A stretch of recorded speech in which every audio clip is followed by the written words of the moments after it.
All right, we're live, Larry. Just like that. See that we were waiting there. We got a little bored before we started, but welcome everyone. Welcome to episode 59 of Pours with Patriots.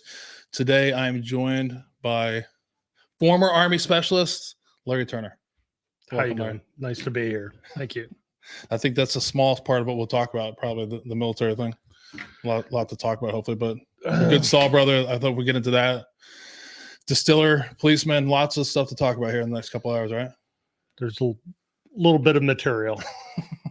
A little bit. So we'll start off like we always start off with a quote. I found this one. I know it's not right anymore because of the number of people in the tank. So, but it at the time that the quote came up, it makes sense. So to operate a tank as a crew, it's not about 5 individuals. It has to be one organism composed of 5 people. And that's from David Ayer. So what's the 5th person do? I think it was maybe the older tanks. I don't know. I thought about that too. What would the there's tank commander, driver, loader, gunner. That's the mystery. Who's the 5th person? What's the 5th person? Maybe it's an older tank. I don't know. Maybe there's because I can't think of any tank that had 5 people in. So, but if you haven't guessed, Larry is a former tanker, 19 Echo, and actually we've talked about where Larry was stationed many times. Arguably one of the worst places you can ever be stationed in the military. Fort Irwin, NTC, Death Valley. Great. Did you like it there? It was better than where I came from, which was home. Good point. Good point. He got serious so fast. No, I'm just answering the question honestly. I'm kidding with you. The Army was my escape. Yeah, we talked about that. So Larry grew up here and or was born in Toledo, right? Correct. Moved around a little bit to Florida. Yes. Found your way back to Eventually, Ohio. we panned our way back to Ohio, yes. And the Florida story I want to talk about for your first job ever. Okay, so, and that was early 80s, late 70s, and they were still draining much of the swamps, but housing boom. The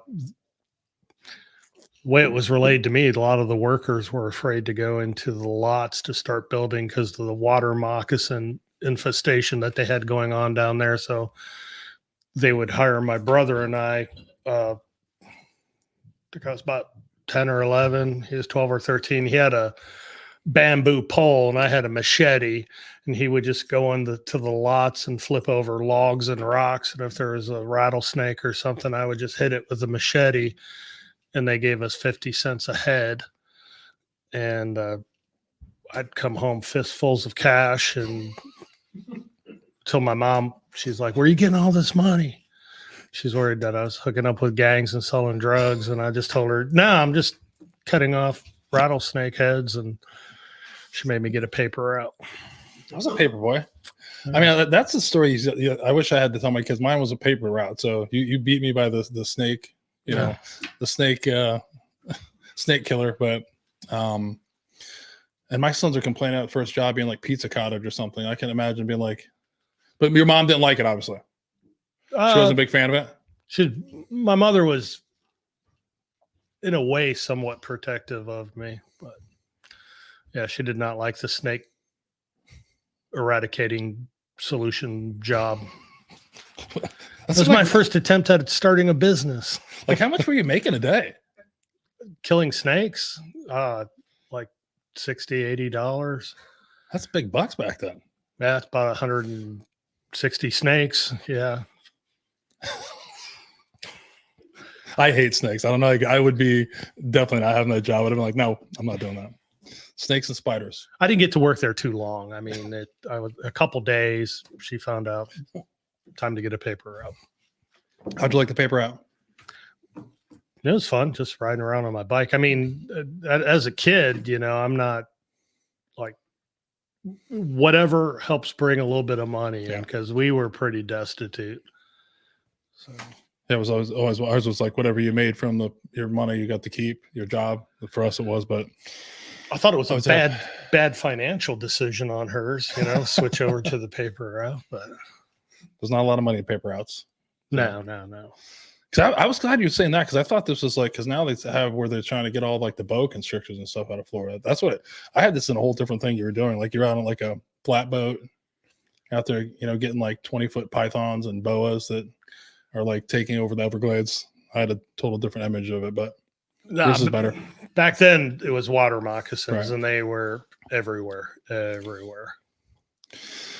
So I think I already know the answer to this question. So we'll get there. You already told me you weren't big into sports or clubs or anything. You were just out in the woods causing a little bit of trouble. Yeah, those I didn't connect well, I didn't think, with other socialized kids in school. So I mostly any free time we just wander through the woods collecting bottles or whatever, exploring the woods. That's all I did. I didn't go to a lot of parties or sports or anything.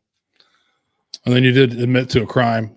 The statute of limitations are out there that you guys actually dammed up the Maumee River to go fishing. So hopefully the statutes to go swimming. I'm sorry. Hopefully those statute of limitations are over, but I think it have to be. I mean, I was just a kid and we just wanted to have a place to swim, and the Maumee River ran behind my house.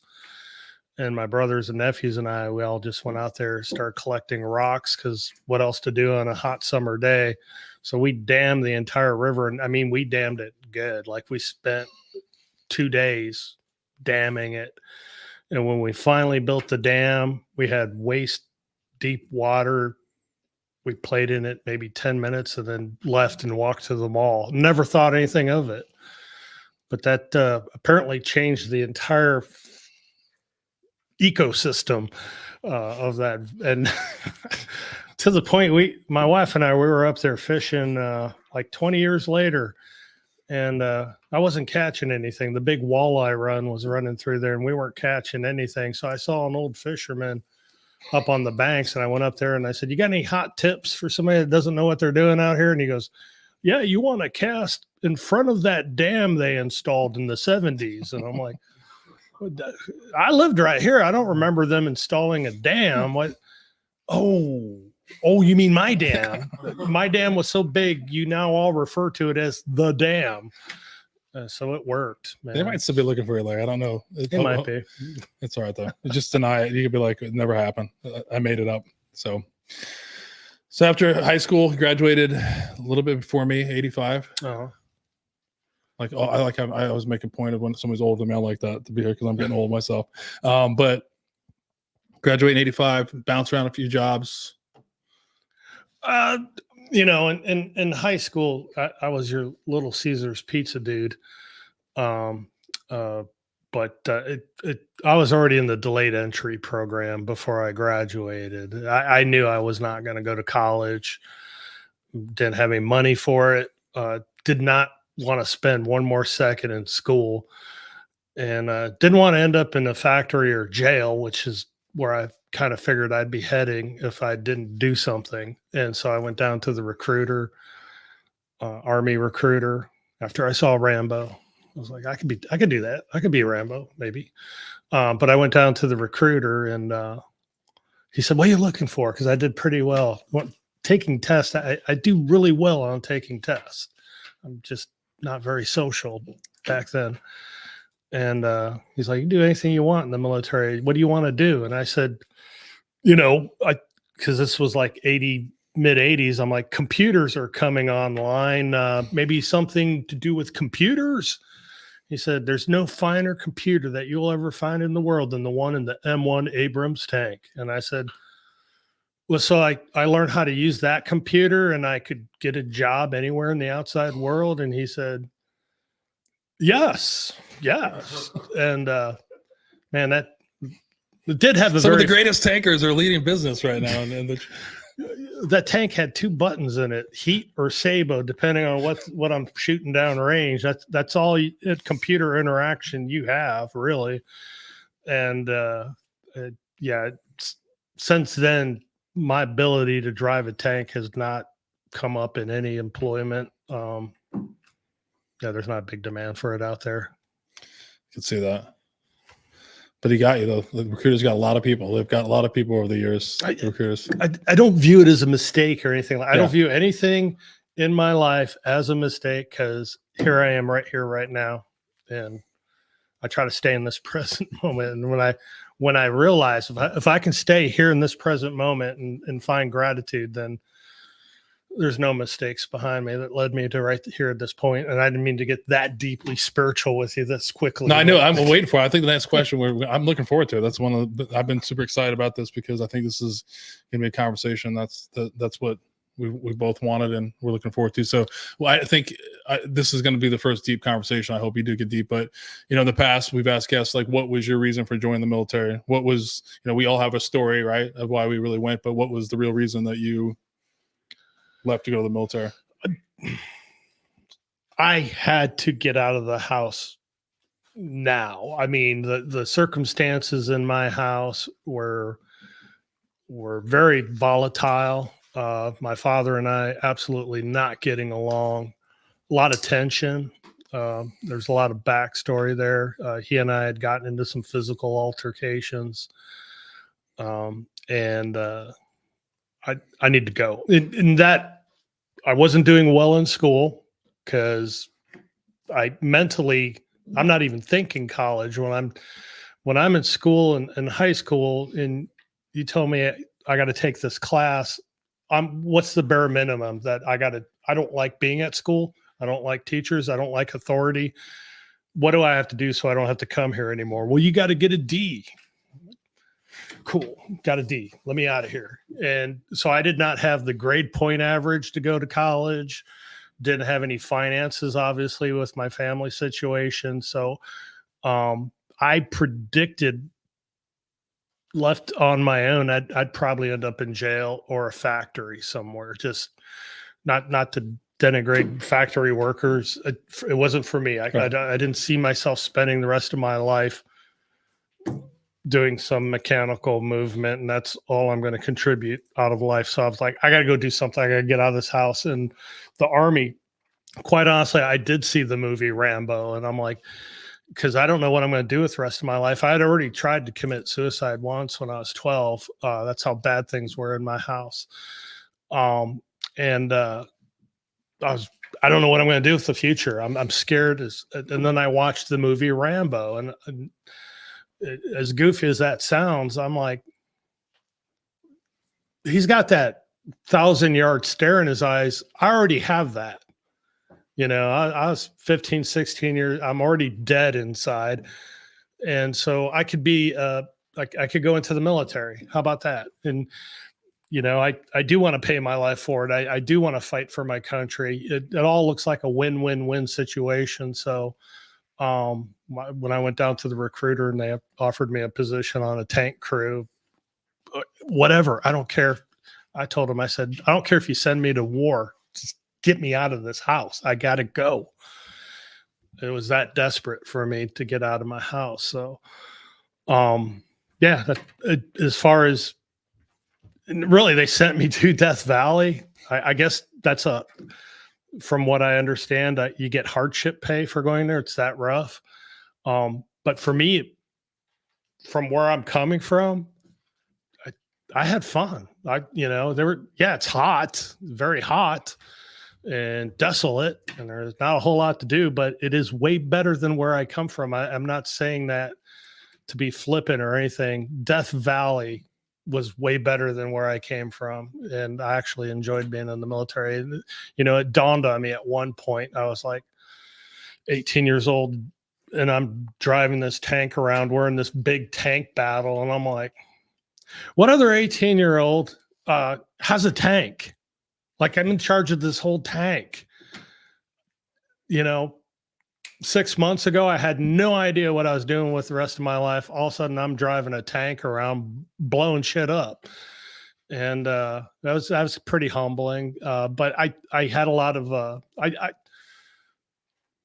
I didn't think I had longevity in the military because those guys are really serious about the rules. Like they got, they want you to follow the rules in the military, and I got me in Article 15 here, and I'm like, I'm going to be found out eventually. And quite honestly, what also happened was I was at Fort Irwin, and one day they sent me to an Air Force base to pick up machine part or something. So I drove to an Air Force base, and as soon as I drove on the Air Force base, I'm like, holy crap, you guys got air conditioning. You those aren't barracks. What is that? Like an apartment building? Oh, you don't even have a mess hall. That's a dining facility. And then, at some point I had that perspective. I'm comparing other people's situations to my own. And I'm like, I think I could do something else besides hang out in Death Valley for a while. I'm not going to re-enlist. So, plus I had a whole bunch of other hard things going on. I had gotten married right out of boot camp, and that didn't pan out. So I was going through a divorce and everything else, and really struggling staying alive. Like, not that idea of commit suicide has not left me. Like when that happened when I was 12, I didn't get any sort of therapy or anything like that. It was just like, wake up the next day and you're going to school. And so that was the counseling and stuff I got from all that. My mental and spiritual situation did not improve on its own in the military. And I was like really struggling with the divorce and some of the hardship of being there. So I ended up just getting out. I said, I want to taste not being in the military for a little bit, compare it. Maybe I'll come back and re-enlist. And the recruiter's like, okay. And never came back. I eventually took the Columbus police test, and then they offered me a job, and I'm like, I'll go do that now. That's probably the most honest answer we've had about why you joined the military. I appreciate that. All right. Because there's a lot of times when, you know what I'm talking about. We talk about the story. Like I used to have a story. I was, why I joined. It was like being patriotic and all those other things. And I love my country and wanted to do this. But the truth is I need to get out of the house. I need to get away from the situation I was in. And I think that's a lot of us that we don't talk about. So we try to glamorize a little bit, but thanks for being honest. Absolutely. I knew it was going to get deep fast on that one. So, but we got to make fun. I gotta get some humor into it. But like Larry wrote one of the best bios because there's a lot of humor in it. But he said, I asked about awards and decorations, and he said one of his awards he got were Article 15s, and he actually got one good conduct work. He stayed out of trouble for 1 year. Full so year. I thought that was pretty good. So yeah, full year without an Article 15, they give you a good conduct for that. But I thought that was great. His awards and decorations included Article 15s. I like it. And you had a good job at NTC though. The Op 4 is a great job. I mean, you guys are out there harassing all the units that come in there. You're kind of playing war like all the time. I mean, that's a nice, fun. I'm telling you, it was solid fun. Yeah.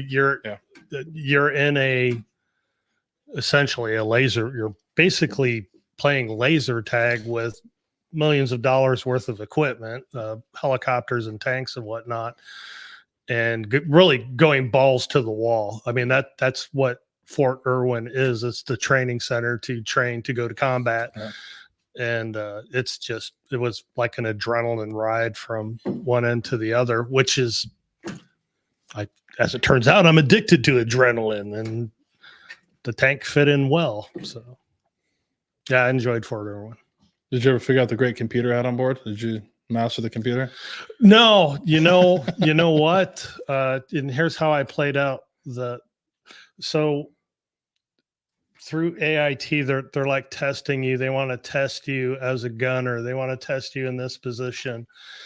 And I'm looking in the tank, and I suddenly realized that if I excel as a gunner, then if we go into combat or whatever, no matter what, I'm sitting inside the tank with my face stuck in this. If I want to see the outside, I got to look through this scope to see the outside. And I decided, fuck that.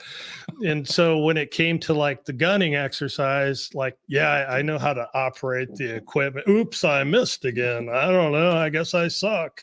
Hey, why don't we take that driver test, And so then, they test you at driving, and I put all my effort into it because as a driver, you can open up the hatch, get some fresh air. I'm actually in control of stuff, and I'm not going to have that claustrophobic feeling of being inside the tank. So I kind of I think most people do that. I'm going to excel at the thing that I want to do and try to suck a little bit at the thing I don't want to do.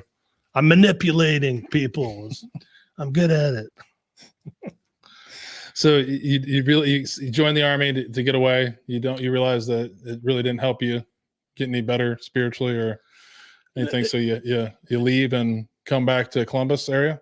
Yeah, it got me out of the house. But then I went through a divorce and a lot of hardship. Actually ended back up at my parents' house for a little bit. Till I moved down to the Columbus area, took the Columbus police test, and got on board with the Columbus Police Department. So what made you decide to do that? To go after become a cop, yeah. Man, it's that's kind of a long-winded story. I think I was kind of designed to do that. Like when I was a kid and first got to school, like I didn't meet other kids till I got to school. A lot, I have my relatives, my nephews and stuff, but actually socializing with other kids, that never happened till I actually went to public school. And it looked like all these kids already know each other, and I feel like an outsider. And so I'm just kind of shy, not really connecting with people, but I notice bullies. I notice bullies. I'm watching and I see like there's some kids that like to bully the other kids that seem a little bit weaker, a little bit different. They end up getting bullied. And I did not like that because that's how I feel as soon as I get home. My dad's going to kick my ass. I don't even know why. And I don't like the way you're making that kid feel. So as a little kid in like kindergarten, first grade, second grade, I'm like going around beating up anybody I determined to be a bully. Like I saw you picking on that kid yesterday, and they didn't want to fight you, but I'm gonna go ahead and clean your clock for you based on that. And so I was like, I've always been doing that like a little kid. I don't like people that make victims of other people. And I honestly, as far as police work, I'm like, you're going after the bad guy. You're going after the bad guys that are terrorizing other people, and you need somebody to throw themselves at the bad guy. Basically, I'm it. Send me. And so I just kind of felt that I'd be good at that sort of thing, and it turns out, I was a little bit. I think. I thought I had a successful police career, but that kind of like drew me towards police work. Not that I wanted to go around and just fight bad guys. I just, if there's some sort of danger or something, I really don't have a whole lot of value on my own life. So if somebody needs to throw themselves into harm's way, I'll go ahead and do that. And so I just thought I'd be good at police work. And so they gave a test back there in 1989, and I signed up for the test and did pretty well on it. Eventually got on class of 78, Columbus Police in 1990. 26 years? Yes. And I spent 26 years.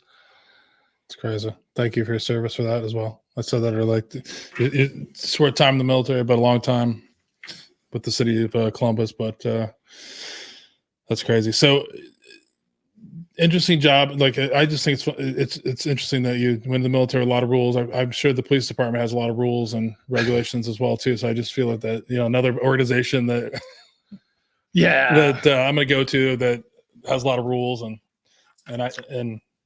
So how did you navigate that again of a place where there's a lot of rules and not really liking rules and being told? I follow the rules. I follow the rules. Sue just went like this at the same time you went ish. If I see a gap in your policy, I might exploit it. But overall, I'm one of the good guys. I'm here to actually enforce the rules. So I didn't last too long in patrol. I mean, I enjoyed patrol. I really love the variety of, and I'm the guy that shows up when crap's going south, and I enjoyed the excitement, the adrenaline. I loved the work that I was doing. I thought I was providing a valuable service, helping people in crime type situations. I can help the victim. I felt I was good at that. But I had a very liberal interpretation of the use of force policy.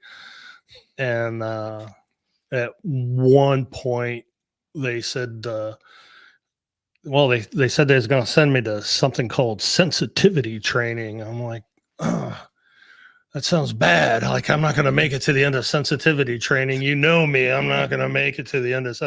And they said, well, the only other option is to go to this new undercover unit, try out for that.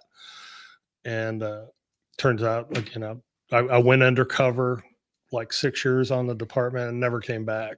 I spent the rest of my career in the plainclothes type situations.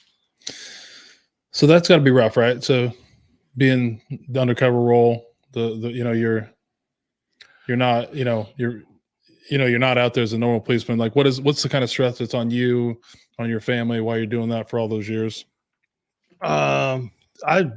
If there was stress on my family, I think I was pretty oblivious to it. Like, I was just focused on work. I don't know. Was I a bad husband? The first? No, I wasn't bad, but I don't think my wife or my kids, to them, that was all just normal. That's what I do. And faith in God, faith in my ability to do whatever I'm doing out there. I don't think she stayed up worrying all night or anything like that. I'm just out there being Larry. I'm pretty good at being Larry. That's all you can be good at, right? That's what you're supposed to be good at, being Larry. I'll be good at Shay. I'm not always great at being Shay, but I try, but not always great. So law enforcement, 26 years, seen a lot of stuff. What was the best part of being a cop? I really thought I was being of great service to the community. I enjoyed that. I felt I was really good. I had pretty good, pretty high arrest rates and stuff like that. I just enjoyed being out there trying to keep the community safe, really, from thugs and criminals and so forth. So what was the worst part about being a cop? The worst part about being a cop? Maybe the the disdain of who I can feel some disdain from the people that I'm actually working for, like the city of Columbus. Like, there's no love from my boss, or sometimes, the people look at you with a little bit of disregard until they need you. Until they need you, then they like you. But everybody loves a firefighter. That's true. Police don't have the best reputation with some of the people, but I don't know. I loved all of it. It's what I was meant to do. I believe everything I did in life, I believe I was meant to do that. I was meant to do that. So the one thing that we'll hopefully get deep on this is, so, you talked about 12 years old and started your first attempt at suicide. Yeah. Went to the military, weren't doing great. I mean, you get divorced, met Sue, you've been with her now, so that's going well, but you're still a police officer. Are you still struggling with mental health at that time while you're being Larry? 100%. I mean, I had a problem with suicidal ideation as soon as I figured out that was an option I could take. I was absolutely not having a good childhood experience at all growing up. And suicide was always right there. At first I'm like, why would anybody ever do that, take their own life? But then, certain situations happen, and I'm like, could be a viable. I tried it when I was 12. And it's always just been there, like a little thought inside my head. And like that, no matter what, that's always an option. You can always take the arsenic pill or whatever.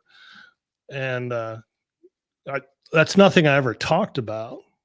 I never mentioned that to anybody. I mean, I believe if I told my employer that I had been contemplating suicide, well, you take my gun, you would write that in my file, and those words would haunt me for the rest of my career. So I told nobody. Um, uh, I really didn't even totally admit it up until I went to Save a Warrior. Like, one of the things about Save a Warrior that mystified me was how they could see through all of my bullshit as I was trying to explain how I saw life. They saw right through all my bullshit, all my rackets. I'd never been challenged in the conversation so effectively as I've been challenged by the people leading my cohort, Jake Clark, Adam Carr. I mean, them calling me on my bullshit during the cohort stunned me. Like, how'd you know to say something like that? And it was their wisdom that really transformed my life. What was the original question?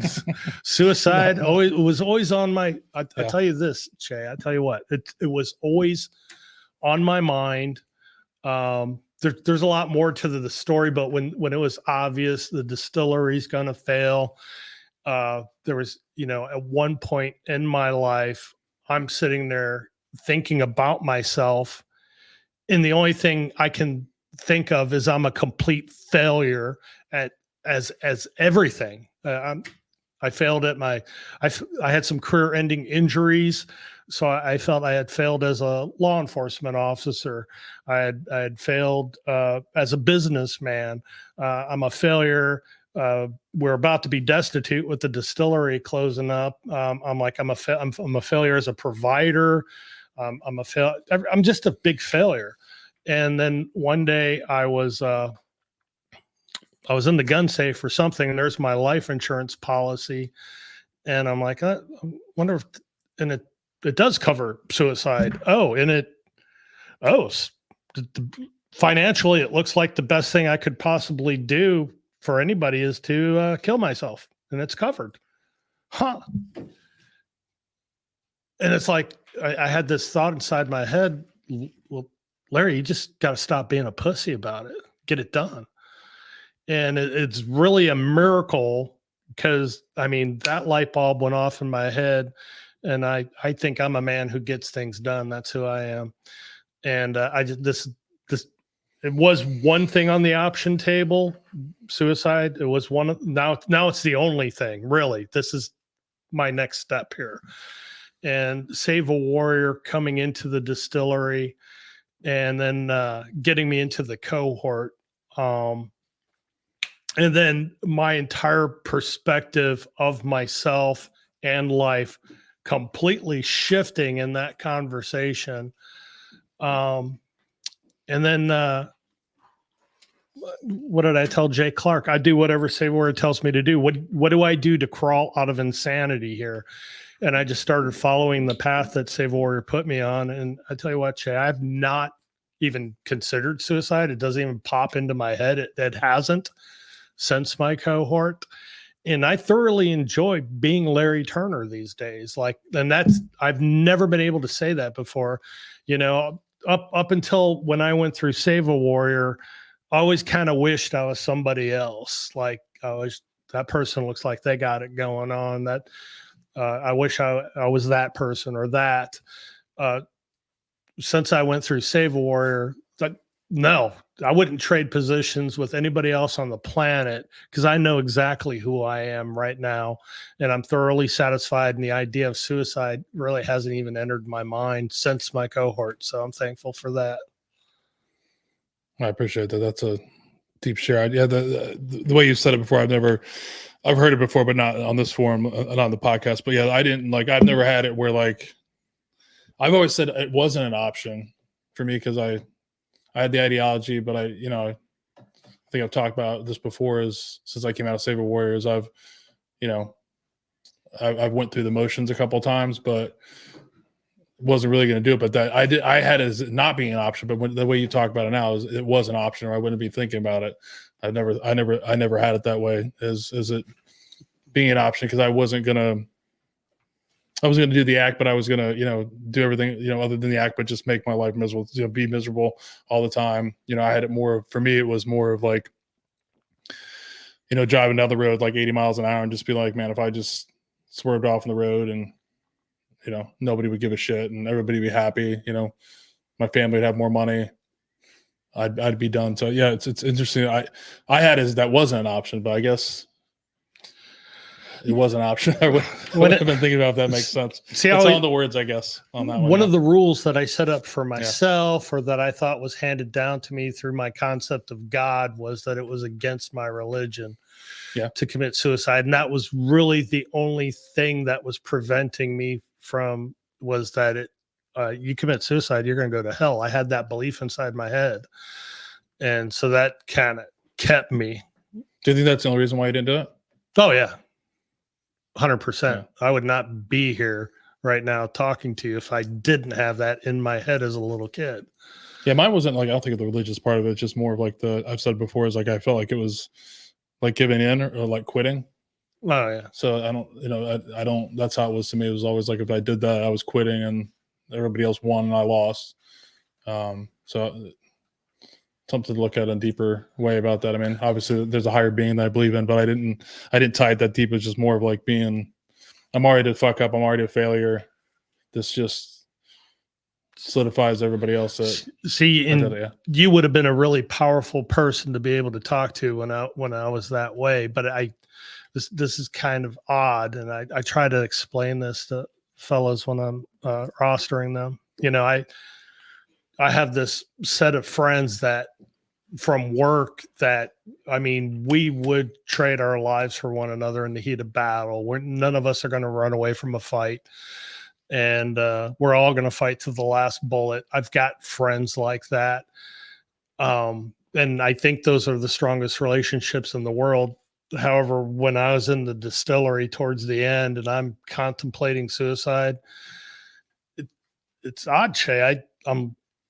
I don't have one person I can call up that I feel, and it's no fault of theirs. They might have been very open, but because my way of seeing life and myself is so fucked up, I can't call anybody and tell you that I'm thinking about blowing myself up or something like that. So you would have been a very positive person if I would have had the ability to call. But again, I'm not looking in the past, looking at mistakes. I don't see that I've made any mistakes. And if I'm being honest with that person's come from, the same organization you're talking about. If it was pre September of last year, like I wasn't being honest and talking about it either. You know what I mean? It was always in my thoughts, but yeah, I owe it to Save a Warrior as well to be able to have those conversations and talk about like we're talking about now and be what I consider to be the important conversation. Like you said before, like, I love seeing the memes of like, your boys are the ones that'll help you hide a body in the middle of the night and you go into the fight. But I'm like,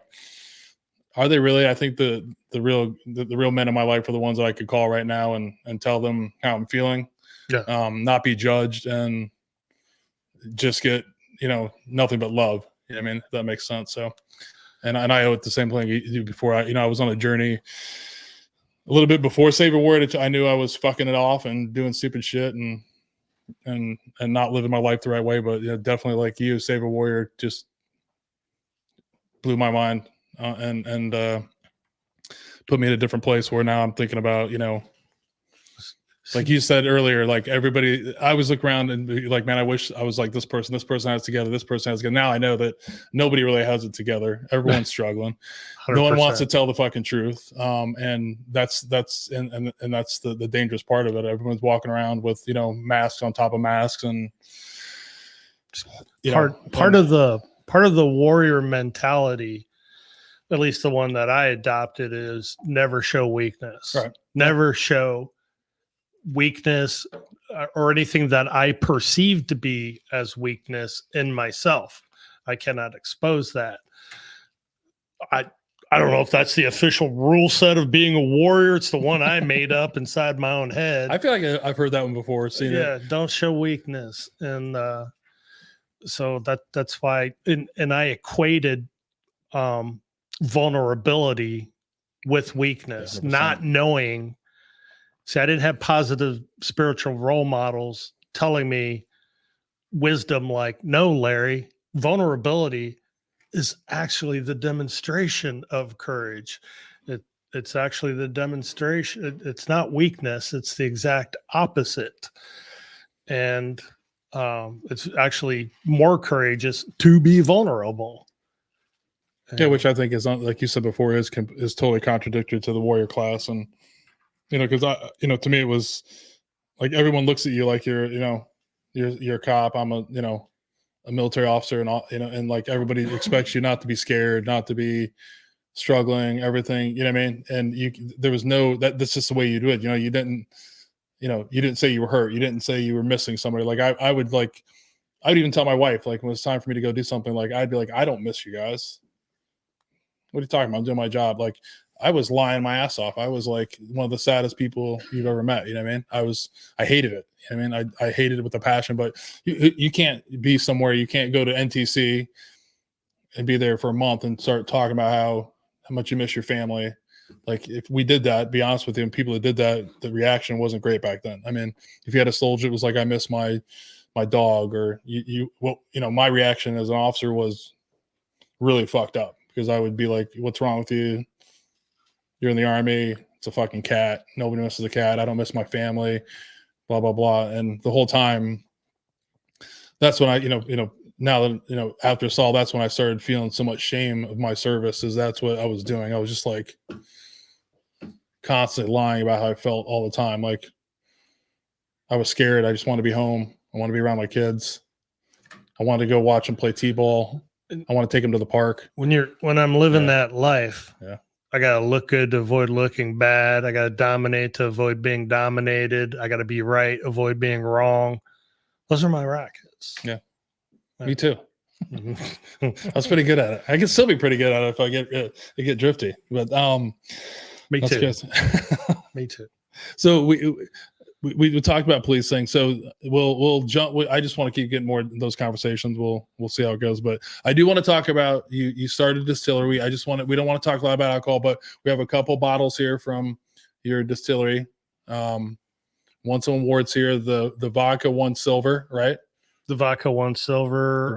The rum. I was messing that up. I was trying to give you a gold medal early all the morning, but that's for bass fishing. Remember? Oh, no, but we already have that. Oh, you took it from me. I knew she's like already moaning about it. So there's a lot of awards we talked about. You got, but those are awards you got. So the Killbuck Distillery still around, right? Technically, it's still around. Right. It is in mothballs. Yes. So it's still there. There's hope. There's hope. It's still there. It's physically still there. I still have a key to the door. And we tried some distillate. It's great stuff. We won't talk about the alcohol, but these both. I mean, you're pretty good at it. The vodka you said was your first run at distilling vodka. I just want to say, you said you weren't a good businessman, but you were a good distiller. That won silver medal at the World Spirits competition, and then the rum, the bronze. So that's pretty good. I think so. From a garage moonshiner to the silver medal, it's a pretty good leap. And then the other award you got from the military, I mean, the one award you did want to talk about, Sue, was he did win a fishing competition that I know you dispute this, but did you want to come over and talk about it? I want to tell you the truth. I told you. Yeah, come tell. Yeah, I don't even be on camera. He was the only one fishing that day. So of course he wanted to know That's more. not. Hey, it doesn't matter if he's the only one fishing. He still won. She is the wind beneath my wings. You are the wind beneath my wings. So how big was this fish, the winning fish? Did you just get one fish? You don't... I mean, we weren't even there. Why? It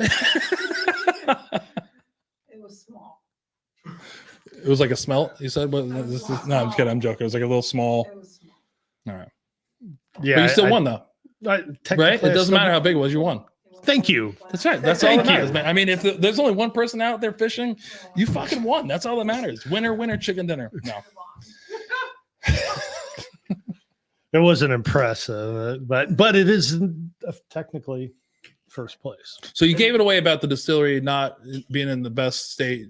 We don't want to talk about that, but I do want to know what made you start the distillery. What was your I'd like to go into that. Like, what was your thoughts on why you started it? Really, why did I start the distillery?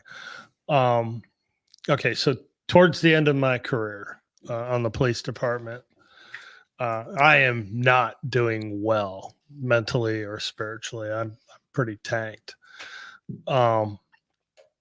And then one of the last things I did on the department was a friend of mine got murdered on the SWAT team, Steve Smith, and Black Rain Ordnance came up with a custom built commemorative rifle, and they were looking for somebody to go around to different events selling raffle tickets, and all the money would go to the widow, Lisa, and the family.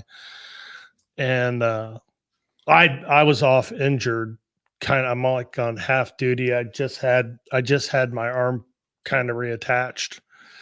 I'd torn it up doing the stuff that I was doing, ramming doors open. And so they asked me if I wanted to be the one to go around touring with the rifle, and I turned them down at first when they first showed me the rifle and said would you want to be the one to go around? And I turned them down. They said, why? It was Pat Schroeds that was offering me the position. And I said, well, he's a hero. Steve Smith's a hero. Look at me. I'm not worthy to touch that thing. So I kind of just left him there with it. And I left. And as soon as I left, I thought, well, damn, Larry, if your name was on that rifle, Steve would not have turned it down. And I was like, no, he would not have. So go back in there and pick that rifle up. And so then that's what I was doing, and mentally completely insane. I think I'm starting to kind of almost detach from reality. I'm that ate up with PTS from everything. And the only thing that was keeping me from not committing suicide was the rifle, because I put the mission first, and the mission is to honor Steve Smith's name, honor his memory, and raise money for his widow. And Larry, if you commit suicide while you're touring with this rifle, then anytime anybody thinks about Steve Smith, they're going to remember that you went insane and killed yourself. Is that what you want to do with the mission? I'm like, no. So touring with the rifle actually kind of kept me alive. I had a mission, I had a purpose, and I want to put the mission first. And that kind of kept me alive until the mission ended. And, I'm like, that's all I can think about is suicide. I was so bad off with PTS. Just getting off this planet is kind of dominating my thoughts all day long. I hate being alive. I hate being Larry Turner. I hate myself. And I can't even completely identify why. But I just do. And, but when that mission ended, I thought, well, what else is there for me to do now? Just put a little distance between me and the rifle, and then I'll just go kill myself. But I need to put distance behind it. And what I was also doing was moonshining a little bit. I had this idea. We don't know if the statute of limitations are over a little bit now. Well, I'm just making liquor in my garage, and pretty good stuff. Everybody seemed to love it. And some other fella had gotten a hold of some of my liquor, and he brought some equipment over. I don't want to get into the whole story of it, but he had me testing out on different equipment. Apparently I'm doing a pretty good job.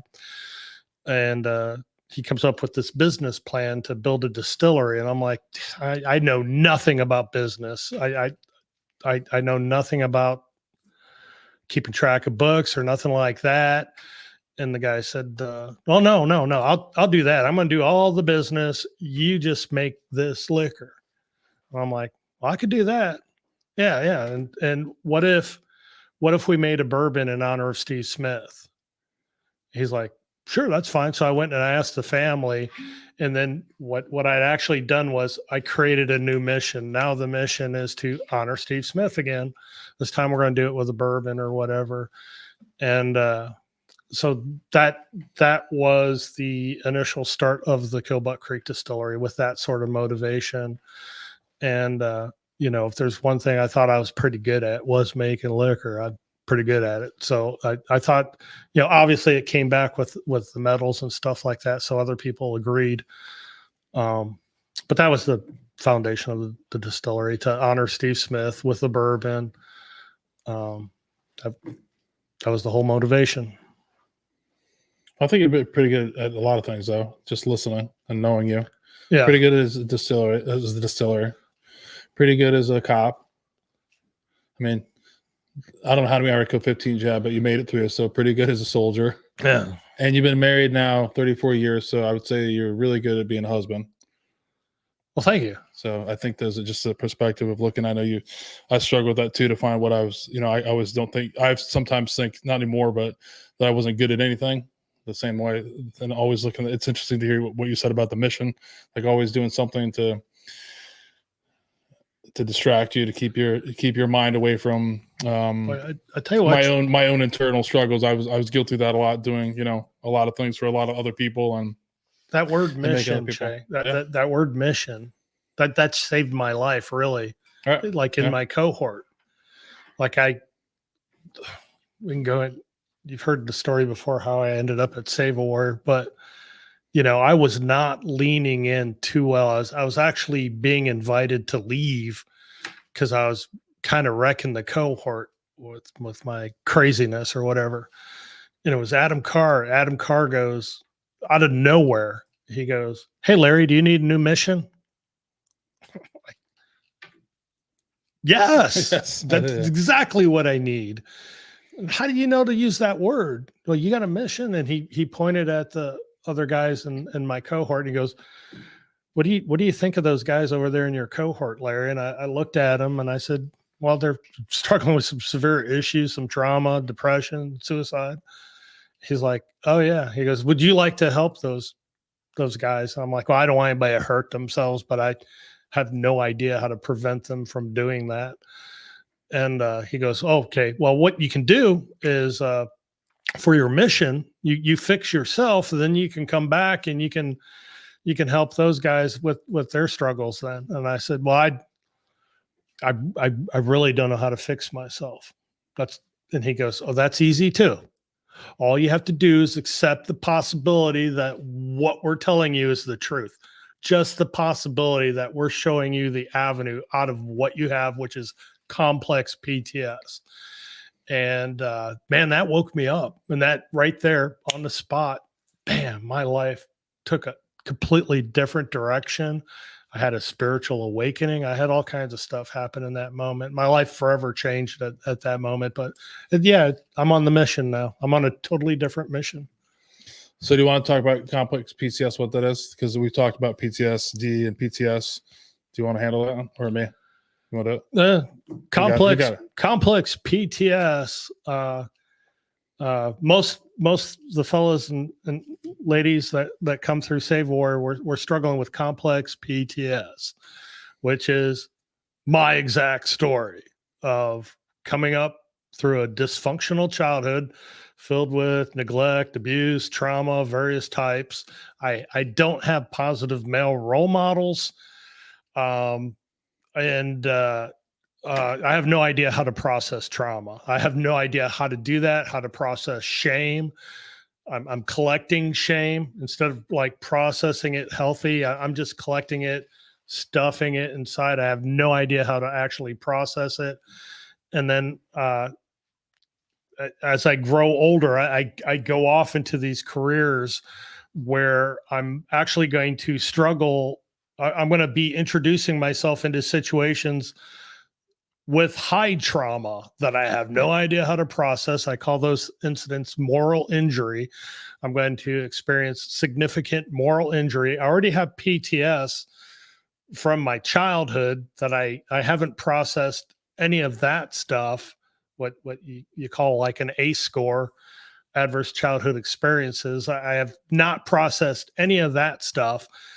And then I'm going off into my adult careers where I'm going to be wading through trauma, having no idea how to process it. And I'm just really collecting it. Anything that I do that I feel any sort of shame about, I don't share that or get rid of it in a healthy manner. I just stuff it and ignore it, stuff it and ignore it until I just hate being alive. And I feel like I'm drowning in life. My head's barely above water and I am tired of treading water. And what I've come to find out, Che, is I am not terminally unique. The vast majority of people that I'm talking to, like at Save a War, I mean, they identify completely with what I'm talking about. So Me too. And we're meeting each other in boot camp. Like we'll meet each other in boot camp. Mm-hmm. And when I meet you in boot camp and it's my first day, I am not going to take that moment to introduce myself. Hey, my lots of addiction and abuse in my house. I might have been molested. I hate who I am. Nice to meet you. I'm not going to introduce myself. Quickly adopt the warrior way of looking good, avoid looking bad, dominate to avoid being dominated. And I think I'm reinventing myself. I'm just going to ignore that childhood that I came from. I'm going to reinvent myself right here in boot camp and start becoming the warrior. And it all kind of works. I was pretty good in the warrior field, but until it don't work, So I just want to say one thing about what he did it way better than I was going to do it, which I appreciate that. But if you just listen to the last 4 minutes and any of that resonated with you, you definitely need to give Save a Warrior a shout, a look up Save a Warrior. If anything that Larry just told you, or someone, you're not going to make them do it. But if you're listening, any of those things do apply to what Larry just said. Save a Warrior is for you. It's what it's for. So that's probably the best explanation of if you feel any of those things or the stuffing and of shame. I haven't heard it that way, and it just that was me too. So it's definitely a place for you. So for the complex PTS, like Larry just talked about, Save a Warrior to me is the number one place in the world that's doing that. And you definitely need to get on the website. If you don't know how to get on there, you can get a hold of me. There's a bunch of people that will help you get there. So, but definitely look at it. Fill out the application, right? Yeah, just submit an application. Submit an application, and you'll go from there. But if anything, honestly, what Larry just said in the past 5 minutes, if that sounds familiar, Save a Warrior is for you. So. Appreciate that. So I was waiting for this question, but I think we're going to go now to this question. You said to ask you what kind of people come to Save a Warrior. If you identified with anything like you just said, if you identify with anything that I just said, to come to Save a Warrior, American veteran or active duty, it don't matter. First responder, primarily from the state of Ohio right now, but struggling with depression, suicidal ideation. Like, it doesn't mean I'm like actively practicing sticking a pistol in my own mouth, but I mean, the thought of not being here is dominating my thoughts. Sometimes there's no joy in life, and I'm just really kind of tired of being here.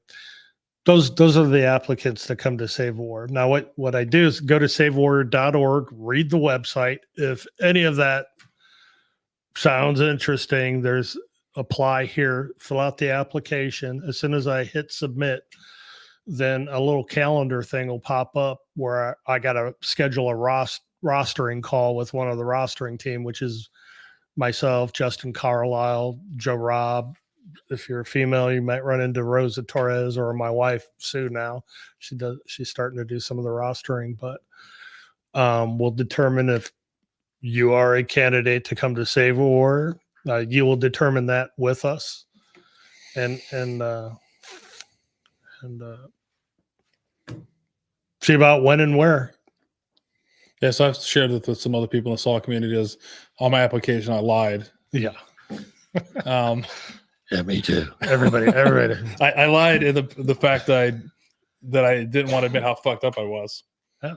So I was looking at this and there's a couple answers. I was like, man, because it was funny. It wasn't, because there's all this stuff. Obviously, this stuff is not shared with anybody, confidentiality. But I was like, man, I don't want to come off as like this, being this fucked up. You know what I mean? So I was like, let's, instead of this, I'll. You want to look good. Yeah. Avoid looking bad. No, 100%. Yeah. I want to look good. I definitely want to look good. I didn't want. Yeah. I didn't want to look bad. That bad. I'm worried about what you think about me. I'm worried about. No, 100%. Yeah. You're worried about the person that's looking at this and being like, man, this guy's like super fucked up. And then there's that part of me, but the other part of me was like, the real part, honestly, is like, I was too afraid to admit that that's how fucked up I was, if that makes sense. Yes. Like, I was like, I didn't want to say like, oh God, so I kind of was like, and then part of me was like, I wanted the application to go through and then to not qualify in some aspect, because that way I look good. I'm not as fucked up as, they don't think I'm as fucked up as I am. Yeah. Oh, that's right. And then there's a part of the thing we always talk about was I was like, somebody's got to be more fucked up with me than me, and I don't deserve to take a seat. You know what I mean? So it's fine. That's why, look back why I lied about it. And it's kind of funny. It's like you have those thoughts coming in. Like I don't want to be completely vulnerable. First of all, because I have no idea how to be vulnerable. I'm still on. I want to look good, avoid looking bad. I don't want you to think that I'm a fool. So I'm not being completely vulnerable in the application, but then you're going to get into the roster call. Then you're going to go to the cohort. And the reality is you think that you were holding back on the application. And as it turns out, when we stick to the truth, I'm way more fucked up than I even thought I was. I'm way worse than I thought I was. Than I wasn't even admitting to that on the application. That was one thing that was funny to go into. We were trying to process all the things and like let go of shame. That was one of the things I always talk about. And the guys I travel with now is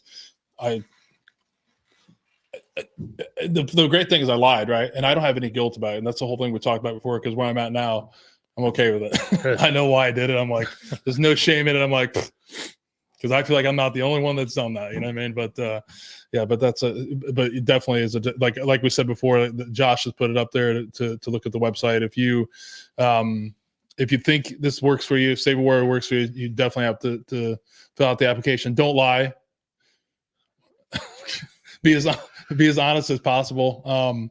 But just fill it out. I think that's the thing. And then like I said, the roster and call will come, and then which was, I thought I was gonna win the roster and call. It's another next stage. See, I was trying to win it. I was trying to be at the beginning. Like I didn't believe, like I knew a couple people went through, like more than a couple people, but a couple of close people that I was like, okay, I'm seeing them, I'm seeing a change in them. But then there's a point where I was like, man, like again, it was like, I've always been in control. I've always wanted to be in control of this thing. Like, so I'm like, to me, it was like, I wanted to, for me, I shared a lot of stuff in my life with the wrong people. Right. And we know what that is. So, and that was used against me. So like, that's why I was working. I was like, man, is this going to be another situation where I'm going to share something I shouldn't have shared with the wrong person? And then, there was a lot of like, I don't think win was the right way, but just like, I wasn't going to like give in like quickly. Like if they didn't if whoever's on the call with me didn't give me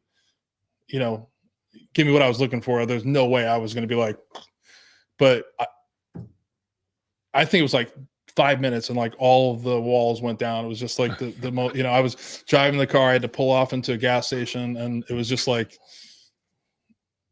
just in a call with a guy I've never met in person, to share what he shared with me in the first, few minutes. I was like, wow, this is what I've been looking for my whole life. You know what I mean? And like, I quickly realized like I wasn't going to win anything, or I wasn't going to control the situation. I was just going to be able to. It's beautiful the way you're saying it is like, I have a way of being, I have a way of doing things. I want to be right. I want to be valid. I want to be justified. I want to, all those other things. And that's how I go into the roster call, particularly if I've been to other veteran programs, the VA. I have this, like, I'm looking at this is just going to be another institution, and I know how to deal with stuff like that. And I go into that with that sort of mentality that I'm going to win the roster call. The reality is, if you win the roster call, you're not coming here. If you want to come here, and we're going to teach you in the roster call, you got to be vulnerable with the right people. You're going to be vulnerable with me in this conversation, or you are not coming to this program. And we kind of demonstrate that a little bit in the roster call. And then again, when you actually get to a cohort, vulnerability is actually strength. If I can find the right people, the more vulnerable I can get, that's where true power is. That's where my strength comes from. That's 100%. Yeah. I mean, it was so good. I've never I haven't thought about this, but just sitting and talking to you about it. I mean, think about a lot of things, but there was a lot going through me, because I still think, to me, my whole time was like, I didn't deserve to go. Like that was a huge part of me. So a lot of the winning, the looking good, the dominating was just me, like literally trying to fuck this up myself, because I didn't think I deserved it. You know what I mean? And then, it was, because I actually, when I got off my roster call, I was like, man, there's no way there's no way they're taking me. Like I was like, you know what I mean? It's like, I don't deserve this. And that was a humbling thing. That was really hard to be like, because there's a lot of it. That's, because I knew I needed it. It was like probably one of the things I wanted the most. I was afraid to really admit. Like I was at my last. Like I've tried everything. You know what I mean? But at the point, that's the story. I had tried everything. I thought I had tried everything at that point, and it was just something I wanted so bad. And I was just like, in the past, the things I wanted, that I fucked it up on, Right. And I just thought this was gonna be a thing. And I've never been so nervous as to like, if I don't get a call back, or they say I didn't make it, I'm like, it would have been it didn't happen. That's the past, but there's a lot of that going into it. So like part of it, I felt like sometimes I was like, if I lie, they'll catch that. If I, you know what I mean? I try to be a hard ass. Oh yeah. They'll whatever. So that, I mean, I don't know. And then you'd have a story, right? And that'll be the fault of them not taking me. But I'm glad that didn't happen. But yeah, there's a lot of stuff going on. That's an emotional time. So anybody's doing that. I got a friend of mine that's getting ready to have that come up here in October. So. In October, excited for him. He's did his rostering call. He's heading in a couple months. I just told him that's one thing, is a lot of the stuff we keep trying to keep secret, and it's all right. But I just tell everybody the rostering call is no joke. Like, pull over, do it in a quiet place. And no, it's a serious thing. I didn't realize. I mean, because a lot of people, I'm glad I've kept it that way. It's like kind of secret, because I think it's one of those things that it has to be for that each individual person, right? That makes sense. And not to dissuade anybody, those people on that roster team, that they're pretty sharp, and I'm not going to really be able to bullshit my way through a roster call, and I don't know that until I get into the roster call, and then suddenly, oh wait, all the answers I had prepared in my mind about my own significance, they're not even asking me about any of that stuff that I had prepared to talk about. In fact, they're asking me questions I don't want to answer, and when I don't answer them, or I try to bullshit them on that answer, they just keep coming back to the same question and calling me on my bullshit. Like what's happening in the roster call, they're teaching me how to be vulnerable and authentic with the right people in this roster call. And sometimes I have to remind them that absolutely nothing that is said here in this conversation am I going to report to anybody. I'm not reporting it to the VA. I'm not calling a judge. I'm not calling your boss and saying, so-and-so said this. I said, but I do need absolute vulnerable and authenticity to determine if you are a client. Now, the vast majority of people that come through Save a Warrior, they will attest that it's the most powerful, life transformative event that has ever happened to them in their entire lives. I have it that way. And Me too. Since I'm not reporting anything, but this is the conversation to decide if you're a candidate to come here for the next hour, I need absolute vulnerable and authenticity in your answers to these questions. I'm not that rigid as I'm talking to people, but essentially we need answers to these questions. And if you do answer them authentically and vulnerably, you're going to be blessed in such a manner you can't even fathom it right now. And then I get to my cohort and my entire mind gets blown open. And there's an entire different way of being available to me right now, instead of this fucked up way of being that I really developed all on my own, starting when I was a little kid. I could just trade it for this other way of being, this other way of doing things. I'm sold, and now my life works.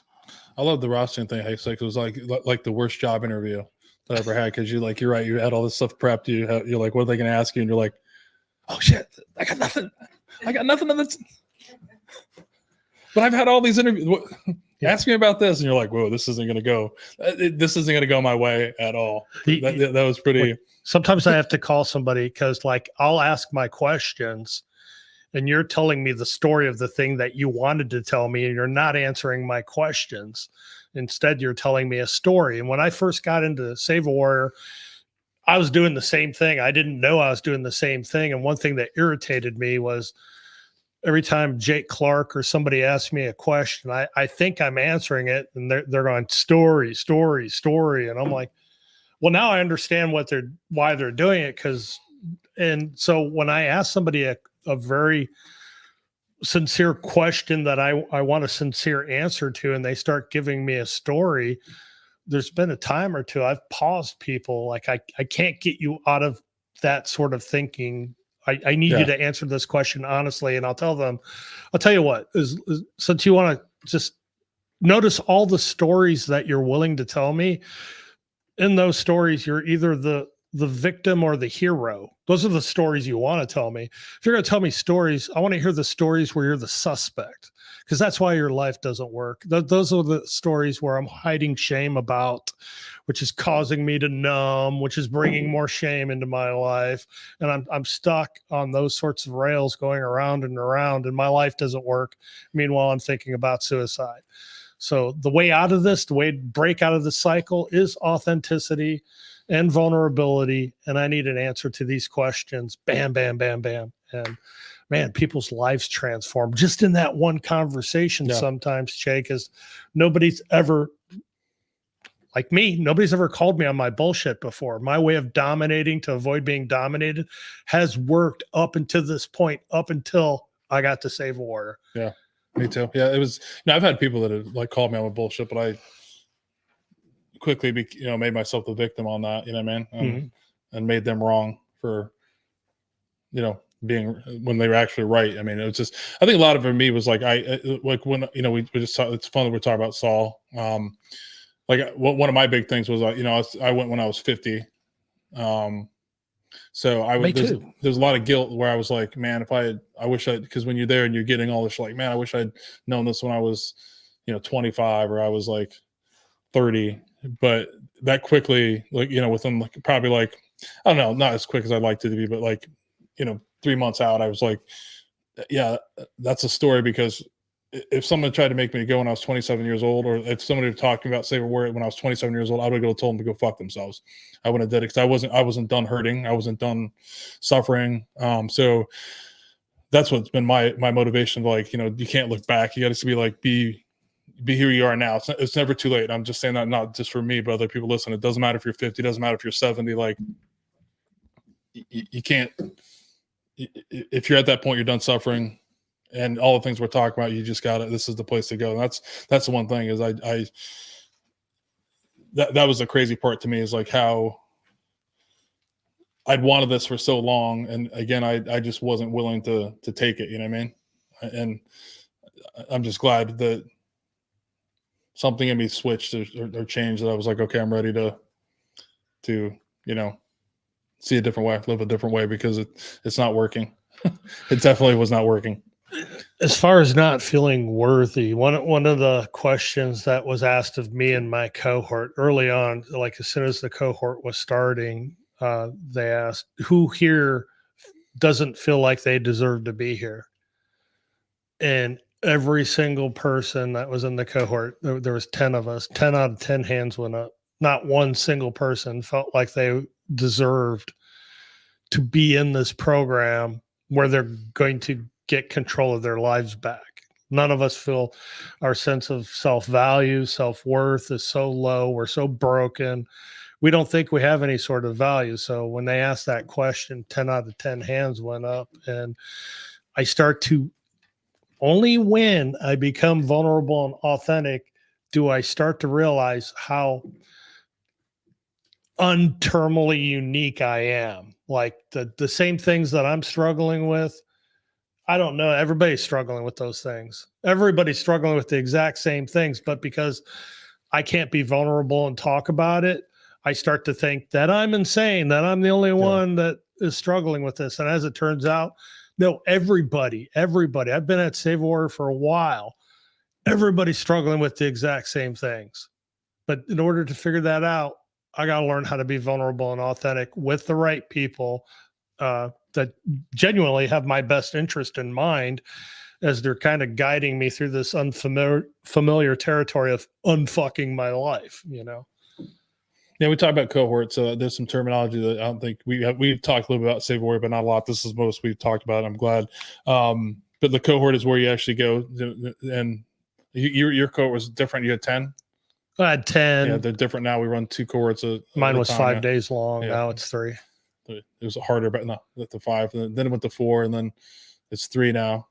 It's 3 3 different spots. So yeah. It's moved around. So there's always, but and the program's evolved too. I'm sure from the time you went through to when I went through, and it's kind of an evolving, living, breathing thing. It's more concise, directly to the issue, right to the issue. Let's resolve it. And they've tightened it. The whole thing, the whole game has been tightened up. It's definitely so so you said you fought your cohort. You were a little apprehensive about leaning in when you got there. Initially? Oh yeah, there. I mean, there's a whole story behind that. I personally felt like I kind of got tricked into coming to Save Warrior because the only reason it even came up was I wanted to donate money to them. I was giving away a lot of stuff. I'm all the red flags. I'm suicidal. And I read this article that they allegedly had the solution to the veteran suicide epidemic. So I called them up to actually I called their accountant. I didn't think Jake Clark would answer the phone. So I figured out who their accountant was, told him I wanted to donate money. He ended up coming out to the distillery and really saw through my bullshit. Like I said, those Save a Warrior fellas can see through the bullshit real quick. And but he said I was pretty adamant that I just wanted to give him some money, and so they kind of tricked me a little bit into filling out an application. I got a roster call. Obviously, they figured me to be a candidate, but all I wanted to do was send the money. I end up at the cohort, and I thought it was a fishing trip. Honest to God, I thought it was a fishing trip. I got all my fishing poles. I got my tackle box. I brought all that stuff. I had no idea what exactly I had showed up to.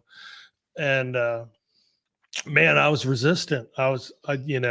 Like we were discussing, I have my way. I want to be right, valid, justified. I want to dominate to avoid being dominated. That's the warrior way, the mentality that I came in with.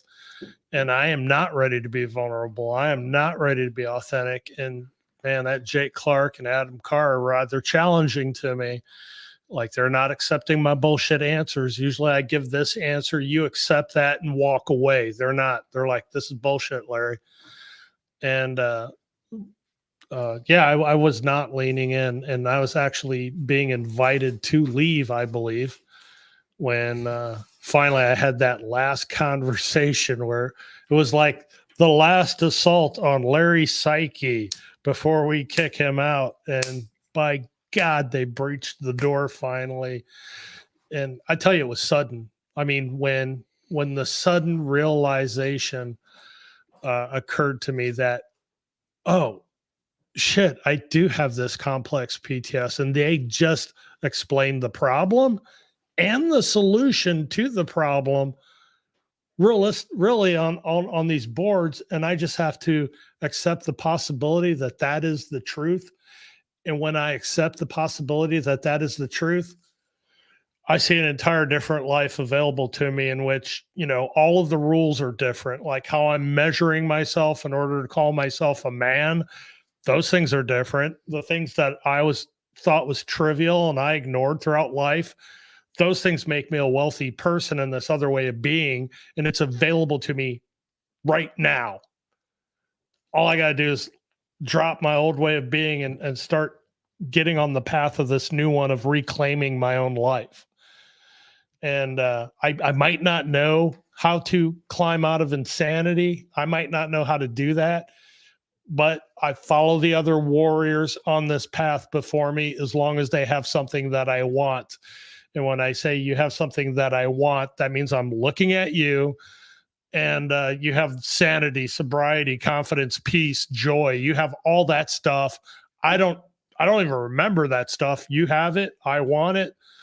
I'm going to, if I want what you have, I got to do what you do in order to get it. And so I just started following like Adam Carr. I started fellow traveling with Jake Clark. Like, you don't seem as insane as I'm insane.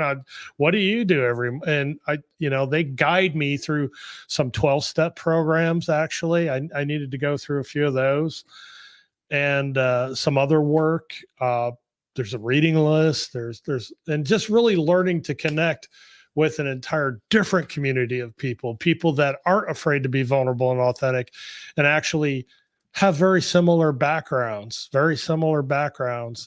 And so they relate to a lot of the stuff that I'm saying and I can connect and be vulnerable with these people. When I do that, man, thoughts that I'm terminally unique or insane, that vaporizes and I can actually thrive. Then I learned that I can actually thrive by being vulnerable, just by being vulnerable and authentic. You can be the most vulnerable and authentic person in the room and you're going to thrive. Everybody's going to be drawn to that person. I figured that out. Just be vulnerable. Be weird. Learn to be weird. That's what I do, Chad. I teach people how to be weird. There's nothing wrong. There's nothing wrong with being weird, right? Yeah. And one of the other things we have to talk about as you're talking about like C's going through, I think one of the things that if you're also, if any of these things connect with you that Larry's talking about and that I'm talking about, look at the website. But one of the great things you can get is Larry's actually an author. So one of the questions I always ask people, if you could write a book, what would it be about? Larry already knows he's already wrote a book. He wrote Franco the Succulent. So this talks a lot about, this is all about Saul, right? I mean, I'm saying you didn't bring Franco though. I was hoping we'd see the Succulent. I didn't bring Franco. How big is Franco?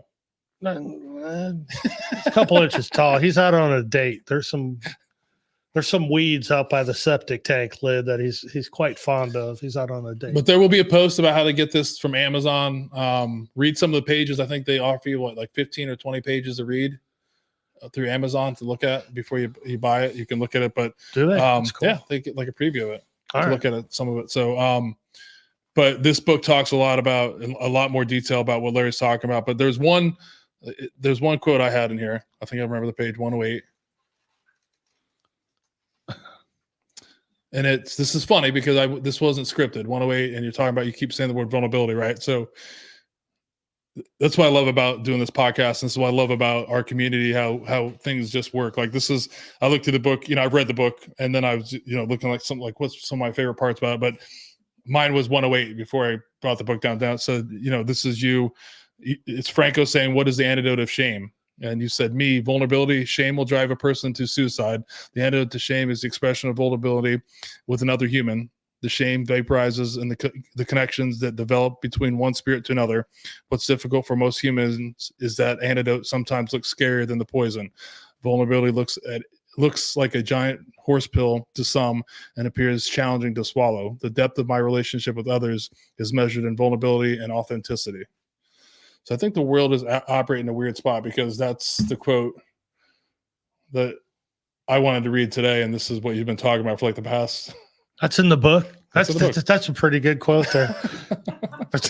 Larry wrote that. He's been, but I should have had you read it more like story time with Larry. So now they have the book. What's your favorite part of the book? You have to have a favorite. Is there a favorite part of the book for you? You know, I wrote the book.